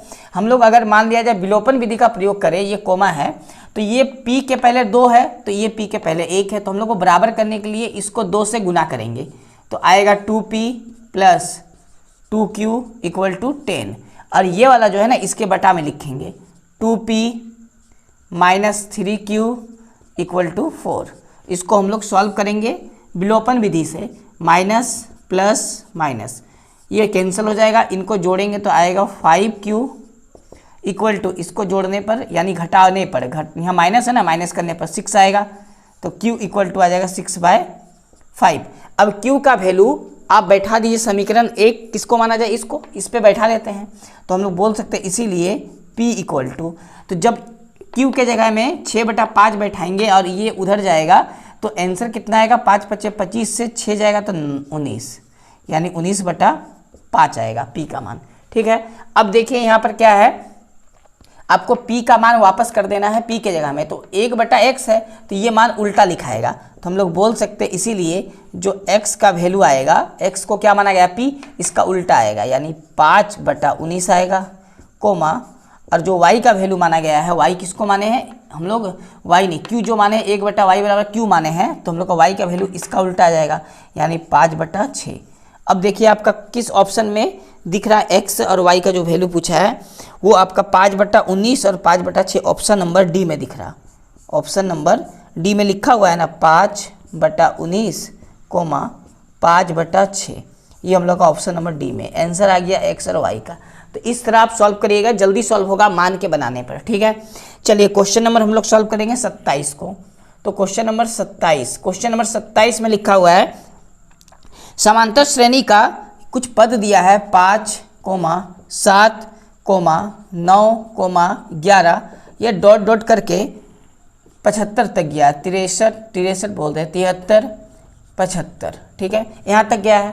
अब क्वेश्चन में बोला है कि अंतिम पद से 20वां पद बताइए। अंतिम पद का मतलब पीछे तरफ से 20वां पद बताना है। तो अगर अंतिम तरफ से 20वां पद पूछा है तो पीछे से जो a का काम करेगा वो 75 करेगा। देखिए अंतिम से बोला, इस बात को आपको समझना है, तो हम लोग पीछे से a का मान निकालेंगे, और d का मान अगर पीछे से निकाला जाए तो दूसरा पद ये होगा, पहला पद ये होगा, यानी दूसरा पद माइनस पहला पद, इक्वल टू -2 आएगा। चूंकि 20 पद बोला है तो n बराबर 20, ठीक है। तो इसीलिए a 20 बराबर फॉर्मूला बनेगा a प्लस 19d, वैल्यू बैठाते a का मान कितना है 75 प्लस 19, d का मान कितना निकला हुआ है -2, गुना करेंगे 75 तो यहाँ लिखेंगे, लेकिन यहाँ गुना जब करेंगे तो 19 को 2 से करेंगे, लेकिन प्लस और माइनस माइनस होगा, 19 दूनी 68, 19 दूनी 38 आया, ठीक है। अब इसको हम लोग घटा देते हैं, तो घटाते हैं तो घटा के कितना आएगा, 15 से 8 गया तो 7, 6 से गया तो 3, यानी 37, यानी 37 आ जाएगा। तो ऑप्शन नंबर सी में लिखा हुआ है 37। ये हम लोग का आंसर हो गया क्वेश्चन नंबर 27 का, ठीक है। चलिए अब देखिए क्वेश्चन नंबर 28 को हम लोग समझते हैं। क्वेश्चन नंबर 28, इसमें लिखा हुआ है कि 700 रुपये की राशि एक विद्यालय में विद्यार्थियों को 7 नगद पुरस्कार दिए जाने में प्रयोग की गई। टोटल कितना राशि है, 700 है। अब इसको ना 7 नगद पुरस्कार में आपको बांटना है, ठीक है, यानी 7 विद्यार्थियों में बांटना है। यदि प्रत्येक नगद पुरस्कार पिछले से 20 रुपये कम हो तो प्रथम पुरस्कार विजेता को दिया गया नगद क्या। देखिए एक बात समझना, 7 बार आपको करना है। अगर मान लेते हैं कि पहला विजेता जो है उसको x रुपये दिया गया, तो इसके बाद वाला को 20 रुपये कम दिया जाएगा, ये दूसरा को दिया जाएगा, तीसरा को इससे 20 रुपये कम दिया जाएगा, यानी x माइनस 40 आएगा। इसी तरह चौथा को क्या दिया जाएगा, x माइनस 60, 20 रुपये क्या कर देना है, कम कर देना है, ठीक है। पहला, दूसरा, तीसरा, चौथा, इसी तरह 5वां, 6ठा, 7वां, इसी तरह टोटल कितना है, 7 नंबर तक है। टोटल कितना है, 7 विद्यार्थी है। देखिए जब कभी भी डिफरेंस अगर इक्वल आए ना, तो जो बीच वाला नंबर होता है वो उसका औसत कहलाता है। बीच वाला क्या कहलाता है, औसत, ठीक है। तो अब बताइए बीच में कौन सा आएगा, टोटल 7 टर्म है तो बीच में चौथा वाला आएगा, पहला, दूसरा, तीसरा, चौथा, यानी x माइनस 60 जो है ना ये औसत है। x माइनस 60 क्या औसत है, ये किसका औसत है, तो टोटल जो 700 रुपये बांटना है 7 लोगों में, ये औसत है। तो हम लोग x माइनस 60 बराबर क्या लिख सकते हैं, 700 बटा 7। ये फॉर्मूला कब काम करता है, जब डिफरेंस इक्वल हो। जैसे x है 20 कमा फिर 20 कमा फिर 20 कमा, इस तरह बीच में जो नंबर आएगा वो औसत कहलाता है। इसको हम लोग काटेंगे 100 बार में, ये कैंसिल होगा, तो x बराबर 100, ये वाला ये माइनस 60 उधर जाएगा तो हो जाएगा प्लस 60, यानी आंसर आएगा 160 रुपये, है ना। तो देखिए इस तरह आप निकालिएगा, जल्दी इसको हम लोग सॉल्व कर पाएंगे। 160 रुपये आपका दिया हुआ ऑप्शन नंबर किसमें दिया है, डी में, 160 रुपये। आप इस कंसेप्ट से बनाइए, फिर से एक बार हम लोग समझते हैं क्या है कंसेप्ट। ऑप्शन नंबर डी में देखिए आंसर दिया हो 160, ठीक है।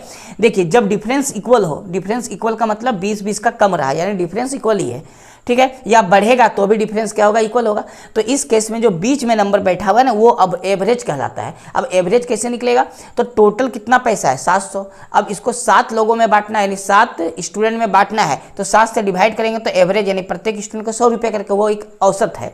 तो हम लोग का औसत वैल्यू हमेशा बीच वाला होता है, इसीलिए बीच वाला जो दिया हुआ है x माइनस 60 ये बीच में आएगा, क्योंकि इसके पहले 3 टर्म आएगा, इसके बाद 3 टर्म आएगा, है ना।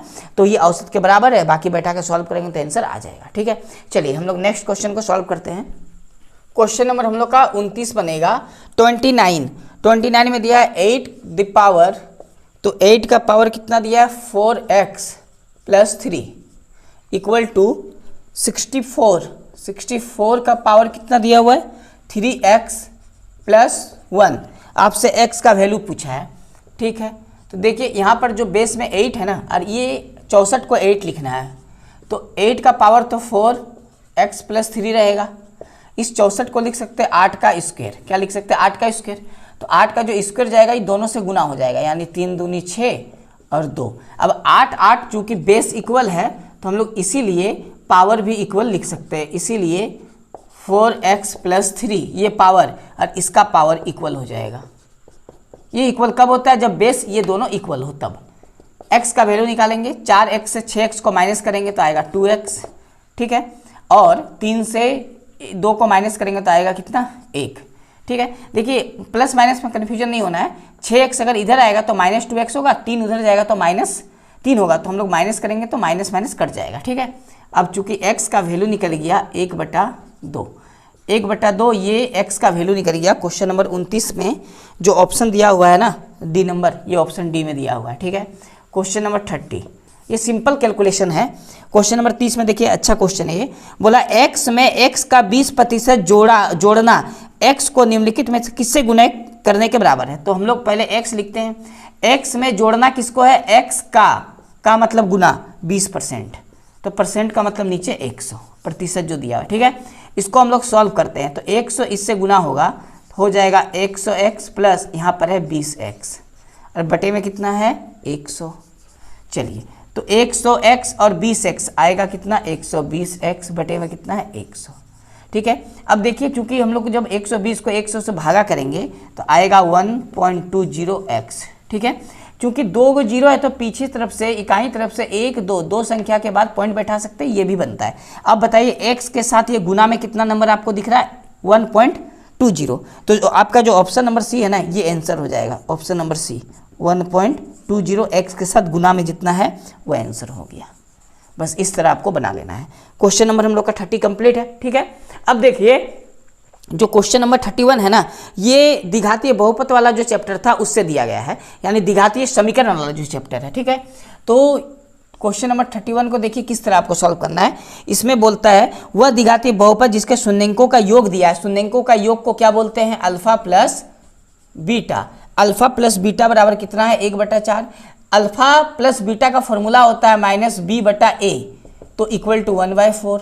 तो देयरफॉर अगर b a का मान आपसे पूछा जाए तो a का सीधा में 4 है तो हम लोग 4 लिख सकते हैं, और b का सीधा में 1 है तो b का मान 1 लिख सकते हैं, लेकिन ये जो माइनस है ना ये 1 में चला जाएगा, ठीक है। इसके बाद अल्फा इंटू बीटा, इसका फॉर्मूला होता है, फॉर्मूला क्या इसका वैल्यू दिया होगा ना कुछ, इसका वैल्यू -1 दिया है, क्या दिया है -1। और अल्फा इंटू बीटा का फॉर्मूला होता है c/a बराबर -1। चूंकि a का मान 4 निकाले हैं तो हम लोग a के जगह में 4 यहाँ बैठा देंगे, और इसीलिए c का वैल्यू निकल जाएगा, 4 को 1 से गुना करेंगे तो -4 आएगा। तो a b c वैल्यू निकल गया। अब हम लोग समीकरण बनाएंगे, तो समीकरण क्या होता है, समीकरण तो ax², तो a का मान कितना है 4, तो हो जाएगा 4x²। फिर फॉर्मूला का प्लस बनता है लेकिन b का मान माइनस है तो माइनस देंगे, उसके बाद आएगा x² नहीं होगा, c माइनस है तो -4। ये आपका आंसर हो गया, ठीक है। चूंकि ये द्विघातीय बहुपद पूछा था इसीलिए हम लोग बराबर 0 नहीं देंगे। अब देखिए 4x² - x - 4 ये कौन से ऑप्शन में दिख रहा है, ऑप्शन नंबर ए में दिख रहा है, यानी ऑप्शन ए इसका सही आंसर हो जाएगा, ठीक है। चलिए तो हम लोग क्वेश्चन नंबर 32 को सॉल्व करेंगे, इसमें भाग देना है। चलिए -x² + 2 से भाग किसको करना है x⁴, उसके बाद है -5x + 6, ठीक है, इसको भाग करना है। अब देखिए सबसे पहले करना क्या है ना, यहाँ जो माइनस का साइन है वो यहाँ लिखना है, x² है x⁴ है, यानी x² यहाँ देना होगा, तब ना -x² को -x² से गुना करेंगे तो आएगा x⁴, ठीक है। इसके बाद माइनस नहीं है यहाँ प्लस है, +2 को -x² से गुना करेंगे तो आएगा -2x²। चूंकि हम लोग को पता है साइन चेंज होता है तो साइन चेंज करेंगे तो ये कैंसिल हुआ, लेकिन ये x है ये x² है तो दोनों सॉल्व नहीं होगा, दोनों का अलग अलग उतारना है। तो यहाँ बचेगा 2x² -5x और +6, ठीक है। अब यहाँ प्लस है यहाँ माइनस, प्लस माइनस गुना होने पर माइनस साइन यहाँ जाएगा, 2 है तो यहाँ 2 देंगे। अब इसको इससे गुना करेंगे तो आएगा 2x², इसको इससे गुना करेंगे तो माइनस प्लस -4। अब इसको सॉल्व करेंगे, x के नीचे नहीं लिखना है क्योंकि ये कांस्टेंट टर्म है तो कांस्टेंट टर्म के नीचे ही लिखना है, प्लस माइनस ये कैंसिल, ये उतर जाएगा -5x और यहाँ से आ जाएगा 10, ठीक है।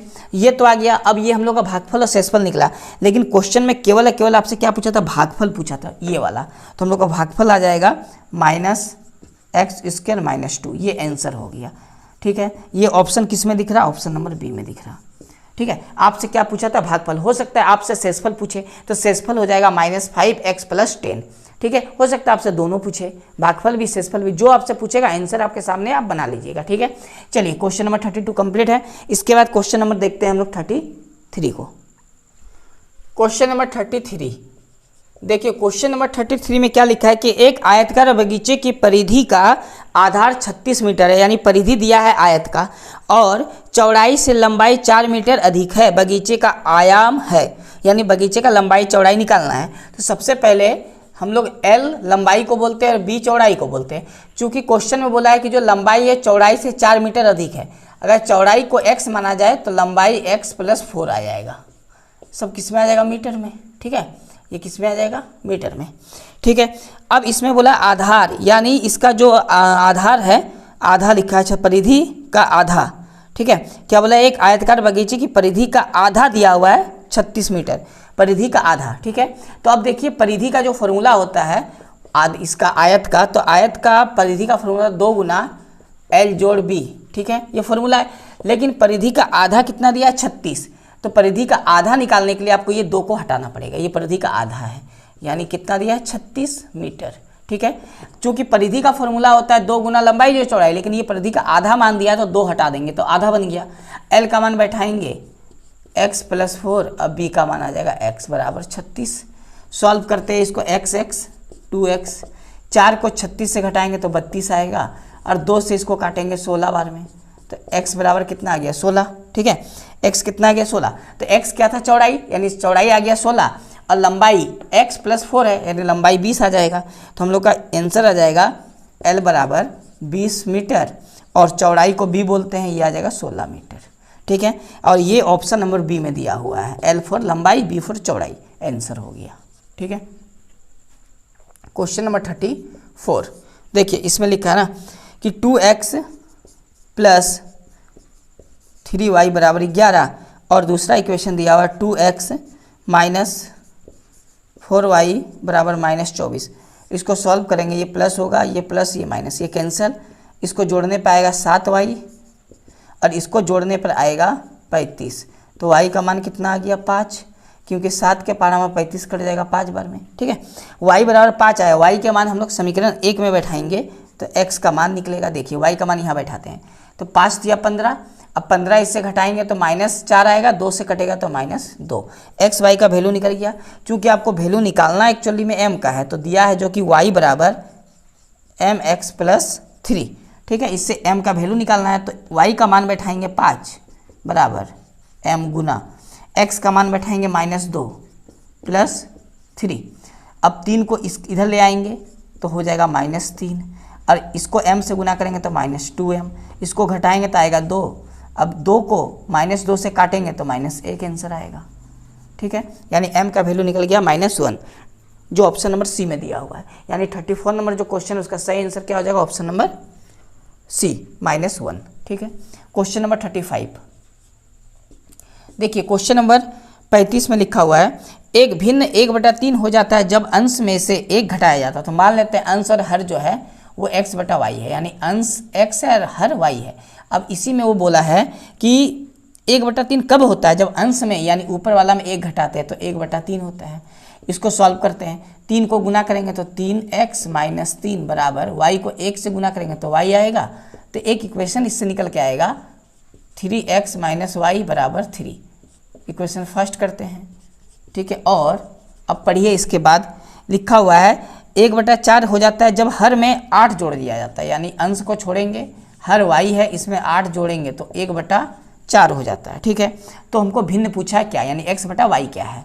सॉल्व करते हैं, 4x y + 8 को 1 से गुना करेंगे तो y + 8, 4x y इधर आएगा तो -8 बचा। समीकरण 2, 1 और 2 को हम लोग सॉल्व करते हैं, तो लिखना है समीकरण 1 और 2 से। ठीक है, समीकरण 1 और 2 से, तो 1 से क्या मिलेगा 3x - y बराबर 3। समीकरण 2 से क्या मिलेगा 4x - y बराबर 8। सॉल्व करेंगे विलोपन विधि से, साइन को चेंज करना है, ये तो कट गया, इसको -x कर सकते हैं सॉल्व करके, इसको -5, माइनस कैंसिल, x बराबर कितना आ गया 5। ठीक है, x का मान कितना निकला 5। x का मान इक्वेशन फर्स्ट में बैठाते हैं यहाँ पर। ठीक है, तो x का मान अगर यहाँ बैठाते हैं तो 5 या 15, 15 से हम लोग अगर 3 को माइनस करेंगे, 15 से अगर 3 को माइनस करेंगे तो -12 आएगा, माइनस कटेगा, यानी y बराबर आ जाएगा 12। तो x/y आपसे पूछा था, जो भिन्न कहलाता है x/y, तो हम लोग का भिन्न हो जाएगा 5/12, क्योंकि x 5 है और y 12 है, तो 5/12 ऑप्शन नंबर C है, ऑप्शन नंबर C 5/12, ये आंसर हो गया 5/12 ऑप्शन नंबर C। ठीक है, चलिए क्वेश्चन नंबर हो गया ये। अब 36 को बनाएंगे हम लोग, 36। इसमें लिखा है ना, एक राशि 5 वर्षों में 13% की दर से, सबसे पहले तो दिया हुआ टाइम 5 वर्ष, जो दिया है उसको लिख लेना है। रेट दिया हुआ मतलब R दिया है कितना 13%, पर एनम PA मतलब वार्षिक। ठीक है, प्रति वर्ष के दर से साधारण ब्याज से अमाउंट हो जाता है कितना 66000 इतना हो गया, ये अमाउंट है। ठीक है, अभी हमको प्रिंसिपल नहीं पता है। उसके बाद बोला गया राशि बताइए, यानी पी आपको निकालना है। तो पी हम लोग को क्या करना है, निकालना है, क्वेश्चन मार्क। तो हम लोग फॉर्मूला लगाएंगे एस आई बराबर, तो एस आई बराबर फॉर्मूला क्या होता है, ए माइनस पी। क्या होता है, ए माइनस पी। अब देखिए एस आई का अपना खुद फॉर्मूला होता है पी गुना टी गुना आर और बटा 100 बराबर ए का मान बैठाएंगे माइनस पी, तो पता नहीं पी निकालना है ना। अब यहाँ पर ही वैल्यू को बैठाते हैं हम लोग। तो टी का मान कितना आ जाएगा 5 और आर का मान आ जाएगा 13। ठीक है, तो पी गुना 5 गुना 13 बटा में कितना आएगा 100 बराबर 66000 माइनस पी। पी को इधर ले आएंगे और इससे सॉल्व करेंगे, तो ये तो 20 बार में पहले कट जाएगा 5 से, है ना। तो आ जाएगा 13 पी बटा 20 माइनस पी, इधर आएगा तो हो जाएगा प्लस पी बराबर में 6 6 1 2 3। ठीक है, इतना आएगा। अब इसको हम लोग देखिए सॉल्व कैसे करेंगे, 20 से इसको गुना करेंगे, इससे जोड़ देंगे, तो आ जाएगा कितना 33 पी। ठीक है, 66000, ये जो नीचे का बी था ना, बी नहीं 20 था, ये गुना में जाएगा। अब ये इससे कट जाएगा कितना बार में, तो 2000 बार में, किससे 33 से।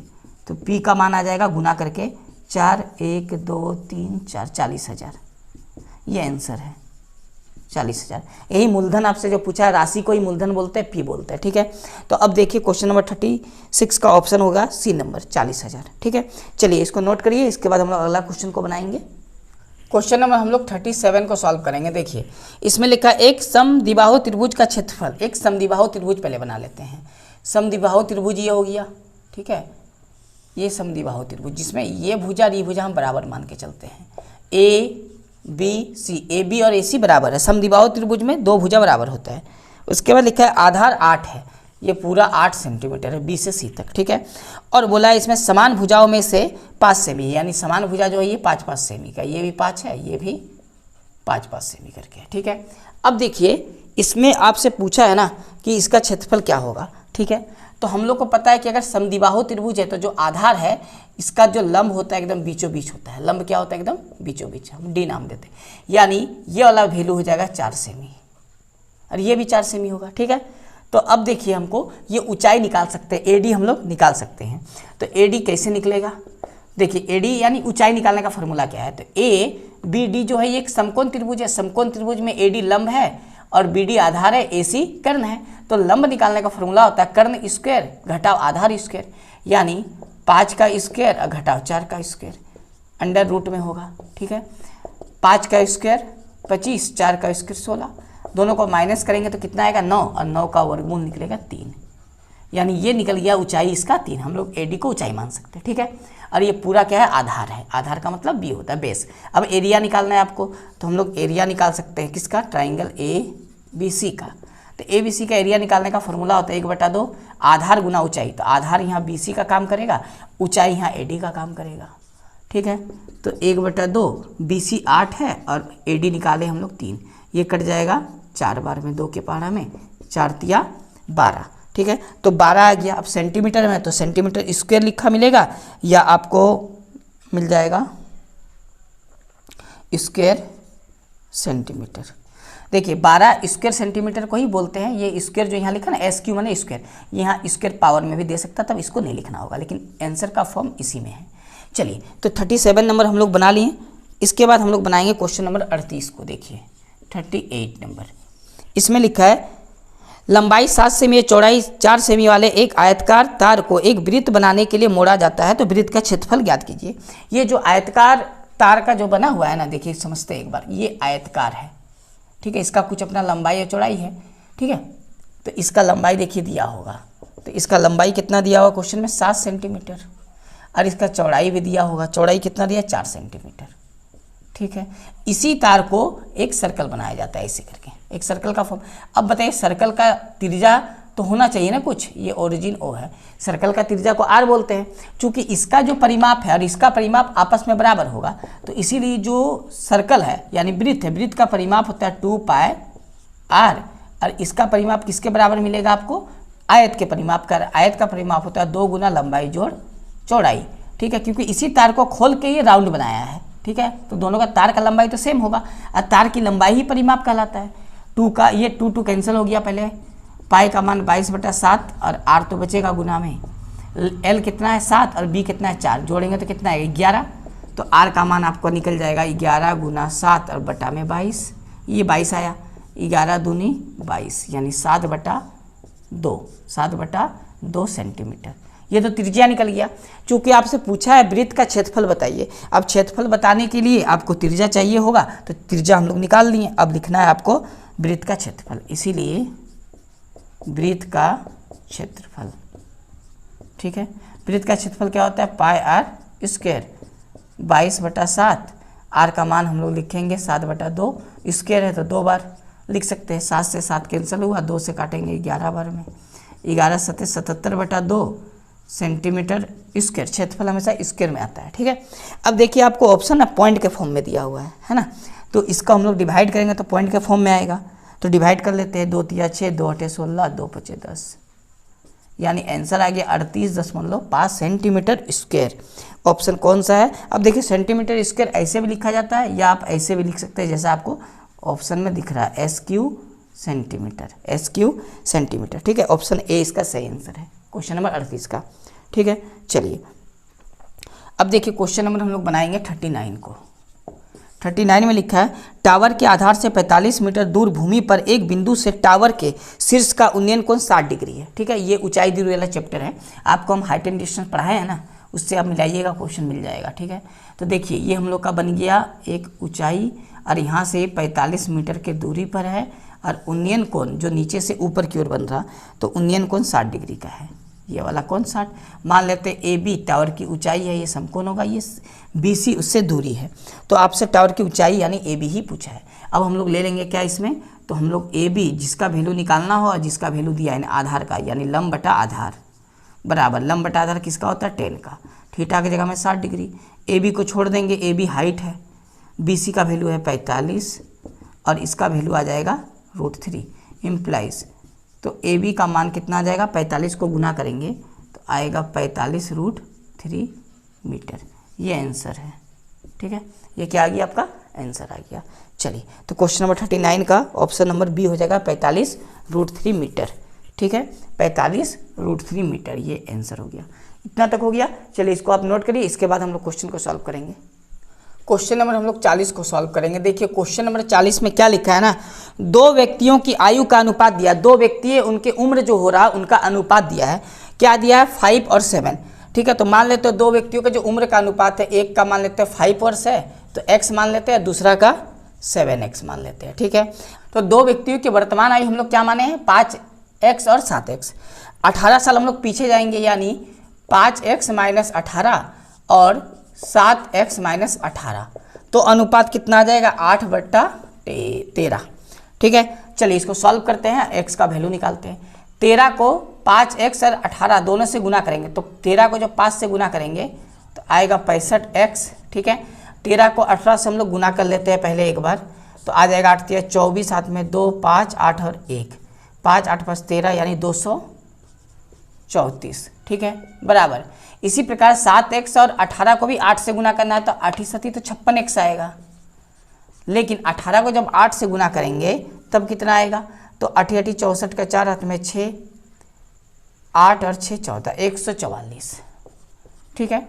अब इसमें से हम लोग क्या करेंगे ना, इसको इधर ले आएंगे, तो 65x माइनस आ जाएगा 56x, और इसको उधर ले जाएंगे बराबर के, तो माइनस से प्लस हो जाएगा 2 3 4 -144। इसको माइनस करेंगे, 15 से 6 जाएगा तो 9x बचेगा, इसको भी माइनस करेंगे तो 0 आएगा, और 13 से जाएगा तो 9 आएगा यानी 90, ये कट जाएगा 10 बार में 90, तो x का वैल्यू 10 आ गया।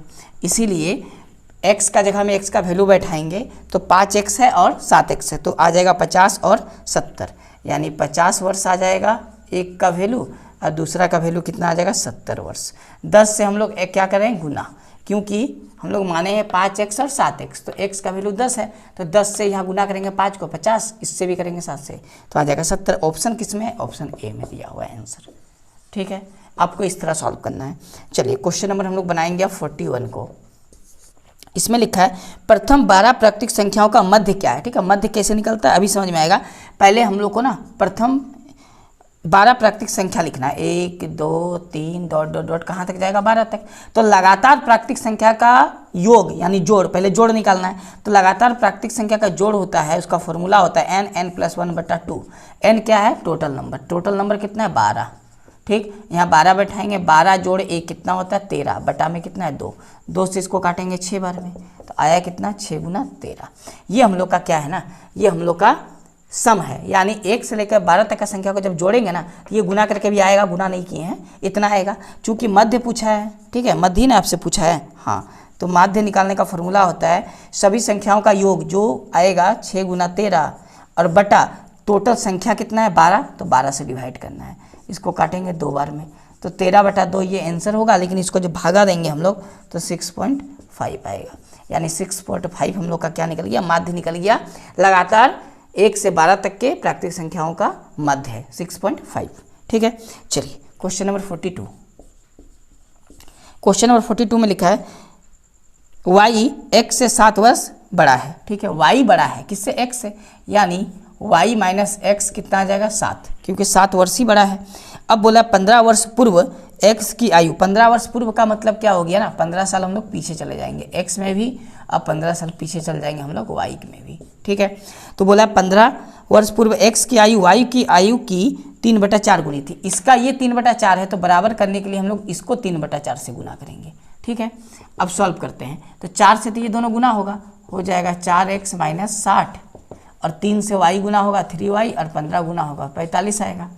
सॉल्व करते हैं, तो 4x, y को इधर लाएंगे 3y, और 60 के इधर ले जाएंगे तो घट के आएगा कितना, 15। ठीक है, यहाँ पर आया है कितना, y - 7। ठीक है, और यहाँ पर है 4x - 3y। देखिए x 4 के पहले ना, x के पहले ना 4 है, x के पहले क्या है, 4 है। तो हम लोग क्या करेंगे कि जो इस समीकरण ये वाला है, इसमें पूरा को 4 से गुना करेंगे। तो इसको जब 4 से गुना करेंगे तो आएगा कितना, 4y - 4x = 7 × 4 = 28। ठीक है, इसको सॉल्व करते हैं। देखिए 4x माइनस में 4x प्लस में, इससे ये कैंसिल हो गया, इसको इससे माइनस करेंगे तो y आएगा। लेकिन यहाँ हम लोग क्या करेंगे, कुछ नहीं, यहाँ रहेगा, है ना, क्योंकि साइन हम लोग चेंज अभी नहीं किए हैं। ठीक है, तो इसको सिंपल हम लोग क्या कर देंगे, जोड़ देंगे। तो 5 और 8 13 के 3 हाथ में 1, 2 3 और 1 4, यानी y बराबर कितना आ गया, 43। हमसे पूछा क्या, वो तो पहले देखना होगा ना। तो पूछा x की वर्तमान आयु। अब बताइए y बराबर अगर 43 यहाँ बैठा दे तो x का मान निकलेगा।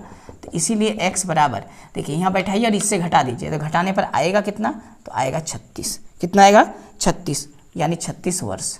ये x का उम्र निकल गया, क्योंकि x का आयु पूछा था। अगर मान लिया जाए आपसे y का आयु पूछता ना, तो हम लोग का आंसर यहीं पर ही था, कितना, 43 वर्ष। क्लियर है यहाँ तक, आप समझ में आ गया। चलिए ये y का वैल्यू यहाँ बैठाएंगे तो x का वैल्यू निकल जाएगा। ठीक है, चलिए नेक्स्ट क्वेश्चन कितना नंबर हम लोग का बनेगा, तो अब आएगा क्वेश्चन नंबर आपका 43। ठीक है, चलिए 43 नंबर क्वेश्चन को हम लोग यहाँ सॉल्व करेंगे। 43, इसमें क्या लिखा है, एक समकोण त्रिभुज का कर्ण। ये पहले तो एक समकोण त्रिभुज हमको बनाना होगा। ठीक है, ये बन गया एक समकोण त्रिभुज। मान लेते ये a है, ये b है, ये c। कर्ण बोला है 20 सेंटीमीटर है। ठीक है, इसमें बोला है कि इसकी अन्य दो भुजाओं के लंबाई में अंतर 4 सेमी का है। लंबाई में डिफरेंस कितने का है, 4 का है। यानी अगर मान लिया जाए यहाँ से यहाँ तक का लंबाई x है, तो ये x - 4 होगा या x + 4 होगा, आप कुछ भी मान सकते हैं, माइनस में भी और प्लस में भी, क्योंकि डिफरेंस बोला है। ठीक है, तो बोला है ये भुजाओं की लंबाई क्या है, इसका लंबाई क्या है। आप ऑप्शन से बना लीजिए, ऑप्शन से भी हम लोग का बन जाएगा। ठीक है, तो हम लोग पहले पाइथागोरस थ्योरम से एक बार सॉल्व कर लेते हैं। तो पाइथागोरस थ्योरम क्या बोलता है, इसका स्क्वायर बराबर होगा इसका स्क्वायर इसके स्क्वायर के योग के। यानी हम लोग बोल सकते हैं x का स्क्वायर यानी ये वाला, प्लस इसका स्क्वायर यानी x + 4 का स्क्वायर बराबर 20 का स्क्वायर। ये पाइथागोरस थ्योरम के हिसाब से हुआ। तो x² प्लस, इसको तोड़ेंगे, फॉर्मूला होता है a² + 2ab + b², और इधर आ जाएगा 400। ठीक है, अब देखिए यहाँ आया 2x² + 8x + 16 बराबर 400 है। ठीक है, अब इसमें से ना आप 16 को इधर ले जाके घटा दीजिए। तो 16 को हम ले जाके घटा देते हैं, तो आएगा 2x² + 8x बराबर 400 को इधर लाते हैं। ठीक है, 400 को पहले ले आए, बराबर में 0। अब इसको हम लोग घटाते हैं, यानी 2x² + 8x माइनस इसको घटाएंगे तो आएगा क्या, 384 बराबर 0। 2 की 2 सब में आएगा, तो 2 हम लोग कॉमन ले लेंगे, तो बचेगा x² + 4x, और यहाँ बचेगा 192, क्या बचेगा 192। अब इसका आपको फैक्टर करना है, गुना करने पर 192, घटाने पर 4, ऐसा 2 नंबर क्या आएगा, तो वो 2 नंबर हो जाएगा 16x और माइनस 12x, क्योंकि 16 और 12 को घटा के 4 आएगा, गुना करके 192 आ जाएगा। अब इसमें से जब कॉमन लेंगे तो x प्लस क्या बचेगा 16, x प्लस 16 आएगा और x माइनस 12 बराबर 0, ठीक है। x प्लस 16 और x माइनस 12, तो यहाँ से x का मान निकालेंगे हम लोग, तो 16 तो माइनस में आएगा, लेकिन प्लस में कौन आएगा 12, 12 प्लस में आया तो हम लोग 12 लेंगे और 12 यहाँ बैठाएंगे तो दूसरा कितना निकल जाएगा 16, यानी 12 और 16 आपका क्या आ गया आंसर। तो अब देखिए क्वेश्चन नंबर 43 का आंसर क्या हो जाएगा 12 और 16, यानी ऑप्शन नंबर बी में 12 सेंटीमीटर और 16 सेंटीमीटर, इसका क्या है ये भुजा, ये 12 है तो ये 16 है। इस तरह आपको सॉल्व करना है, ये दिखाती है समीकरण हम लोग का बना, उस हिसाब से हम लोग को वैल्यू को निकालना है, ठीक है। चलिए तो क्वेश्चन नंबर 43 कंप्लीट है, आप इसे नोट करिए, नेक्स्ट क्वेश्चन हम लोग सॉल्व कर लेंगे अभी। देखिए क्वेश्चन नंबर हम लोग का 44 बनेगा, ठीक है। इसमें लिखा हुआ है यदि 3 माइनस √3 द्विघातीय समीकरण के मूलों में से एक हो तो समीकरण क्या अच्छा है। ये मूलों में से एक दिया हुआ है, ठीक है, तो दूसरा क्या होगा, दूसरा एक माइनस में है तो दूसरा अपने आप क्या हो जाएगा प्लस में हो जाएगा, वो दिया नहीं है, बस आपको लेना है, समझना है खुद से, ठीक है। तो दूसरा हम लोग मान सकते हैं x प्लस √3 है, दूसरा क्या है x प्लस √3 है, यहाँ तक क्लियर है। चलिए तो अब इसको हम लोग जब सॉल्व करेंगे ना, तो सॉल्व करने पर क्या आएगा, तो पहले हम लोग 2 मूल है तो हम लोग दोनों का पहले अल्फा प्लस बीटा निकाल देते हैं। तो अल्फा प्लस बीटा का मतलब एक मूल ये वाला है, यानी 3 माइनस √3, ये दिया नहीं है, अगर एक माइनस में तो एक प्लस में लेना है, और 3 प्लस √3 यानी अल्फा प्लस बीटा का वैल्यू क्या आ जाएगा, तो ये कैंसिल हो गया, यानी 6 आया, और अल्फा इंटू बीटा निकाल देते हैं हम लोग, तो ये अल्फा है और ये बीटा है और इंटू में है, तो 3 माइनस √3 और 3 प्लस √3, इसको सॉल्व करते हैं तो a² माइनस b² बनेगा, तो आएगा इसका भी वैल्यू 6, ठीक है। चलिए तो हम लोग को पता है द्विघातीय समीकरण का बोला है क्या होगा, द्विघातीय समीकरण का फॉर्मूला क्या होता है, तो द्विघातीय समीकरण का फॉर्मूला होता है ये वाला, डायरेक्ट आप बैठा सकते हैं इसमें वैल्यू को, आपका आंसर आ जाएगा अल्फा इंटू बीटा बराबर 0। तो बैठाते हैं, x इसके अल्फा प्लस बीटा 6 निकाले हैं और ये निकाले हम लोग 6 बराबर 0, ये आंसर आ जाएगा, यानी ऑप्शन नंबर ए क्या हो जाएगा, ऑप्शन नंबर ए। आप इस तरह सॉल्व कर सकते हैं, प्रॉब्लम नहीं होगा। क्वेश्चन नंबर चलिए 45 को बनाते हैं। देखिए क्वेश्चन नंबर 45 में दिया उस बिंदु के निर्देशांक जो ए बी का पॉइंट दिया है, जोड़ने वाली रेखाखंड का अनुपात दिया, तो किस में विभाजित करेगा। देखिए क्या है ना, यहाँ पर जो हम लोग का x1 है वो -1 है और y1 जो है वो 7 है। ये जो निर्देशांक बिंदु ए है ना उसका पॉइंट है, और जो निर्देशांक बिंदु बी है उसका पॉइंट हो जाएगा x2 जो कि 4 है और y2 जो कि -3 है, ठीक है। m1 कितना हो जाएगा, तो m1 हो जाएगा 2 और m2 कितना हो जाएगा 3, ठीक है। ये हम लोग का हो गया। अब निकालना है आपको, क्या निकालना है आपको, विभाजित करने वाला निर्देशांक निकालना है, यानी x y इसका फॉर्मूला होता है एक, आपको याद होगा, फॉर्मूला होता है m1 x2 plus m2 x1 बटा हो जाएगा m1 plus m2 coma m1 y2 plus m2 y1, ये y2 होगा, ठीक, m1 प्लस m2, ये फॉर्मूला होता है। अब इसमें आपको ना सारा वैल्यू बैठा देना है, ठीक है। चलिए तो इधर हम लोग वैल्यू बैठा लेते हैं। तो पहले क्या होगा, m1 कितना माना गया है 2 गुना, उसके बाद क्या है x2 कितना है 4 प्लस m2 कितना है 3 गुना x1 कितना है -1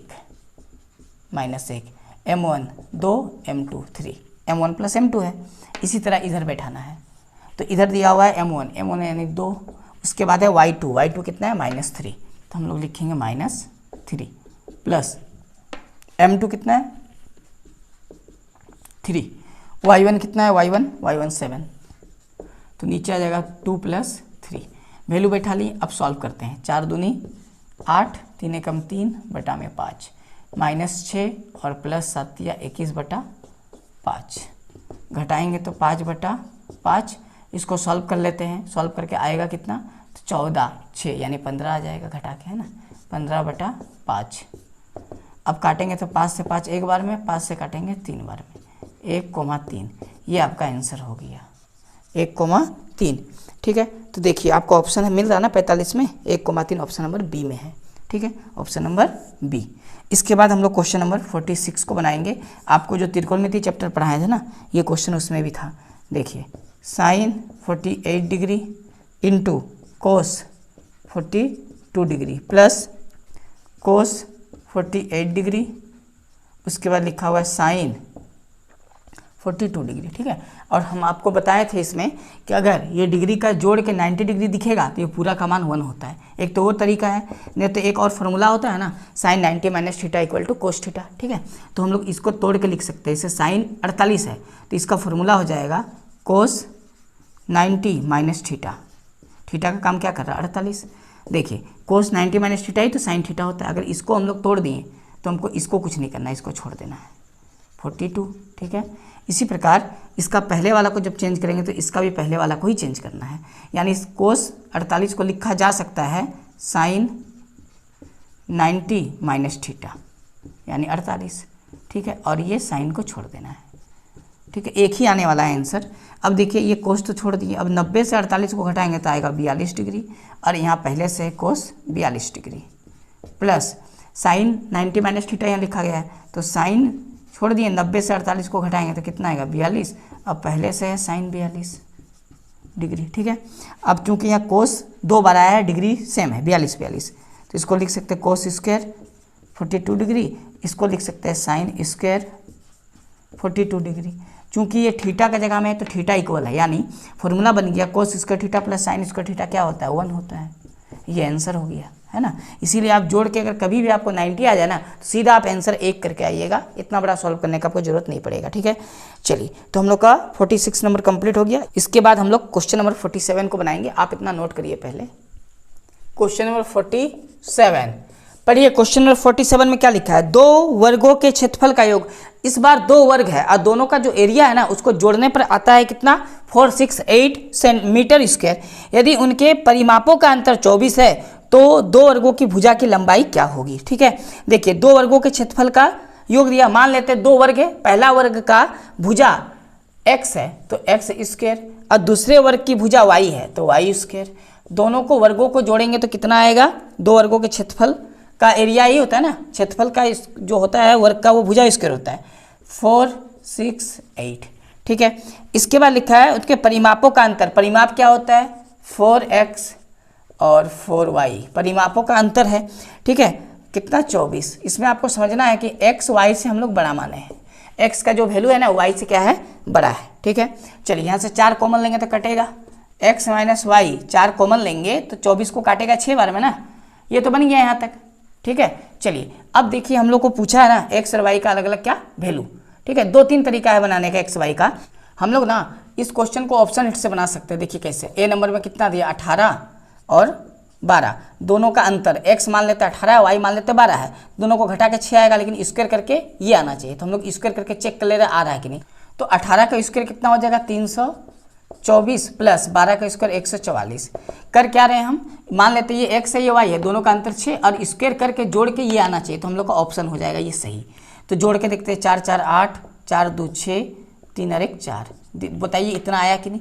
यानी ऑप्शन ए हम लोग का क्या हो गया? सही आंसर हो गया। 18 मीटर और 12 मीटर। तो इस टाइप के सवाल को ना आपको बड़ा नहीं बनाना है, ऑप्शन हिट से बनाना है। अगर ए ना बने तो बी को हिट करेंगे फिर। ठीक है, 48 नंबर इसमें लिखा है कि एक पुष्प सज्जा में पहली पंक्ति में 23 गुलाब है। ठीक है, उसके बाद दूसरी पंक्ति में 21 गुलाब है यानी 2 घट गया, तीसरी पंक्ति में 19 गुलाब है फिर 2 घट गया, और इसी प्रकार आगे भी चलते रहता है। और बोला है अंतिम पंक्ति में 5 गुलाब बचता है, अंतिम में 5। ठीक है, तो पुष्प सज्जा में कुल कितने गुलाब हैं? तो पहले तो हमको जोड़ निकालना है, सबका जोड़ने बोला है तो हमको पहले n चाहिए कि टोटल कितना नंबर आया है। तो वो निकालने के लिए an वाला फॉर्मूला लगाएंगे हम लोग, है ना।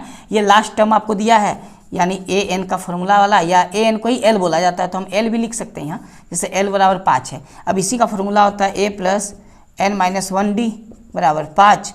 a का वैल्यू 23 है, n तो हमको निकालना है तो n माइनस क्या बचा? 1। ठीक, d का वैल्यू कितना आया है? d का वैल्यू निकालना होगा आपको। 21 से 23 को घटाएंगे तो कितना आएगा? -2। 21 माइनस 23 है ना। चलिए तो आया 5, इतना तो आ गया। अब इसको थोड़ा सॉल्व कर लेते हैं तो 23 इससे माइनस हो जाएगा। ठीक है, तो 2n प्लस 2, 23 को 5 से माइनस करके -18 आएगा। सॉल्व करते 2 उधर जाएगा तो हो जाएगा -20, इससे ये कैंसल, तो n बराबर 10 आएगा, क्योंकि 2 से 20 को काटेंगे तो कितना आएगा 10, तो n का मान तो 10 आया ना। अब हमको Sn का फॉर्मूला लगा लेना है, हम लोग को निकल जाएगा जोड़। तो Sn का फॉर्मूला हम लोग लगाएंगे n/2 a + l वाला, क्योंकि लास्ट टर्म हम लोग को पता है। चलिए, तो n का मान 10 हो गया बटा 2, a का मान कितना लिखा है 23, और लास्ट टर्म इतना है। चलिए, इसको इससे भागा लगाएंगे 5 आएगा, 10 को 2 से काट दिए, इसको जोड़ के आएगा कितना, इसको जोड़ के आएगा 28, 28 को 5 से गुना करेंगे 140। अब देखिए क्वेश्चन नंबर 48 का जो आंसर 140 है ऑप्शन नंबर ए में दिया हुआ है 140। आपको एपी वाला जो चैप्टर था उस चैप्टर से इसी तरह सॉल्व करना है। चलिए, क्वेश्चन नंबर 49 में भी देखिए एपी वाला ही चैप्टर यानी अर्थमेटिक प्रोग्रेशन जो है, इसमें बोला समांतर श्रेणी का कौन सा पद 78 है। मान लेते हैं एनवा पद -78 है, तो फर्स्ट टर्म तो -3 आएगा, सर्व अंतर निकालना होगा, दूसरा पद माइनस पहला पद, तो आएगा कितना -+ यानी -5 आएगा। अब मान लेते हैं कि इसका एनवा पद -78 है, तो एनवा पद का फॉर्मूला बनेगा an-1 d बराबर -78। ए का वैल्यू बैठाएंगे -3, n तो हमको निकालना है, तो d का वैल्यू कितना बैठेगा -5 बराबर -78। सॉल्व कर लेते हैं, -3 माइनस से गुना करेंगे 5 को, -5 से गुना करेंगे तो -5, और यहाँ आएगा +5, 78 है। ठीक है, चलिए इसको सॉल्व करते हैं। -5n बचा, 5 से इसको घटाएंगे तो कितना आएगा 2, 2 उधर जाएगा तो माइनस बनेगा -2, इसको जोड़ने पर आएगा माइनस का 80, और इधर बचा है माइन, इससे ये कटा, 5 से कटेगा 16 बार में, 16 × 5 = 80 होता है, तो 16। तो अब पूछा क्या था आपसे, तो पूछा भी शायद था कौन सा पद, तो 16वां पद क्या हो जाएगा 16वां पद आंसर। ये क्या हो गया आंसर हो गया। ठीक है, चलिए इतना तो समझ में आया। अब देखिए क्वेश्चन नंबर हम लोग का आखिरी बचा है 50 नंबर, इसको बनाते हैं।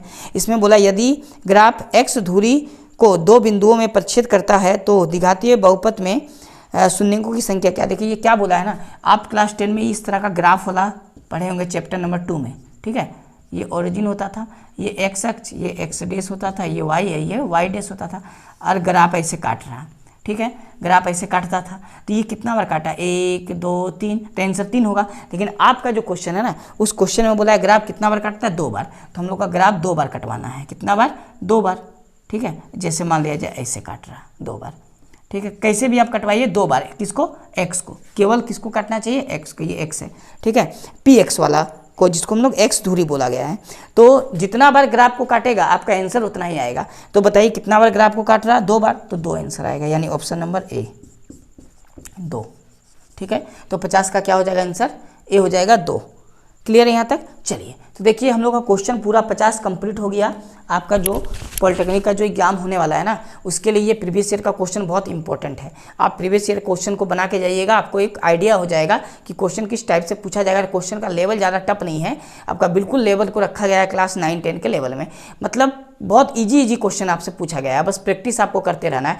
और ये पॉलिटेक्निक में जो एग्जाम आपका होने वाला है ना, तो मैथ का जितना भी आपका इंपॉर्टेंट क्वेश्चन है चैप्टर बाय चैप्टर, कुछ चैप्टर को हम लोग सॉल्व किए हैं, तो वो चैप्टर का वीडियो आपने नहीं देखा तो पहले देख लीजिए उसमें, और उसका आपको लिंक मिल जाएगा डिस्क्रिप्शन में, तो आप डिस्क्रिप्शन में चेक कर सकते हैं। ठीक है, और प्लेलिस्ट में जाके आपको प्लेलिस्ट में जाइएगा तो उसमें पॉलिटेक्निक नाम से बना हुआ एक प्लेलिस्ट है, उसमें क्लिक करिएगा तो आपको सारा वीडियो मिल जाएगा। ठीक है, चलिए तो अगर आपको ये अच्छे से समझ में आया है और वीडियो आपको लग रहा है काम का है, तो आप जरूर से जरूर वीडियो को लाइक करिएगा और अपने फ्रेंड सर्कल में मैक्सिमम जितना हो सके आप इसको शेयर करिएगा। ठीक है, और पहली बार अगर आए हैं चैनल पे तो आप चैनल को सब्सक्राइब करिए, या अभी तक अब सब्सक्राइब नहीं किया तो पहले सब्सक्राइब कर लीजिए। ठीक है, तो हम लोग मिलते हैं नेक्स्ट वीडियो में। जय हिंद।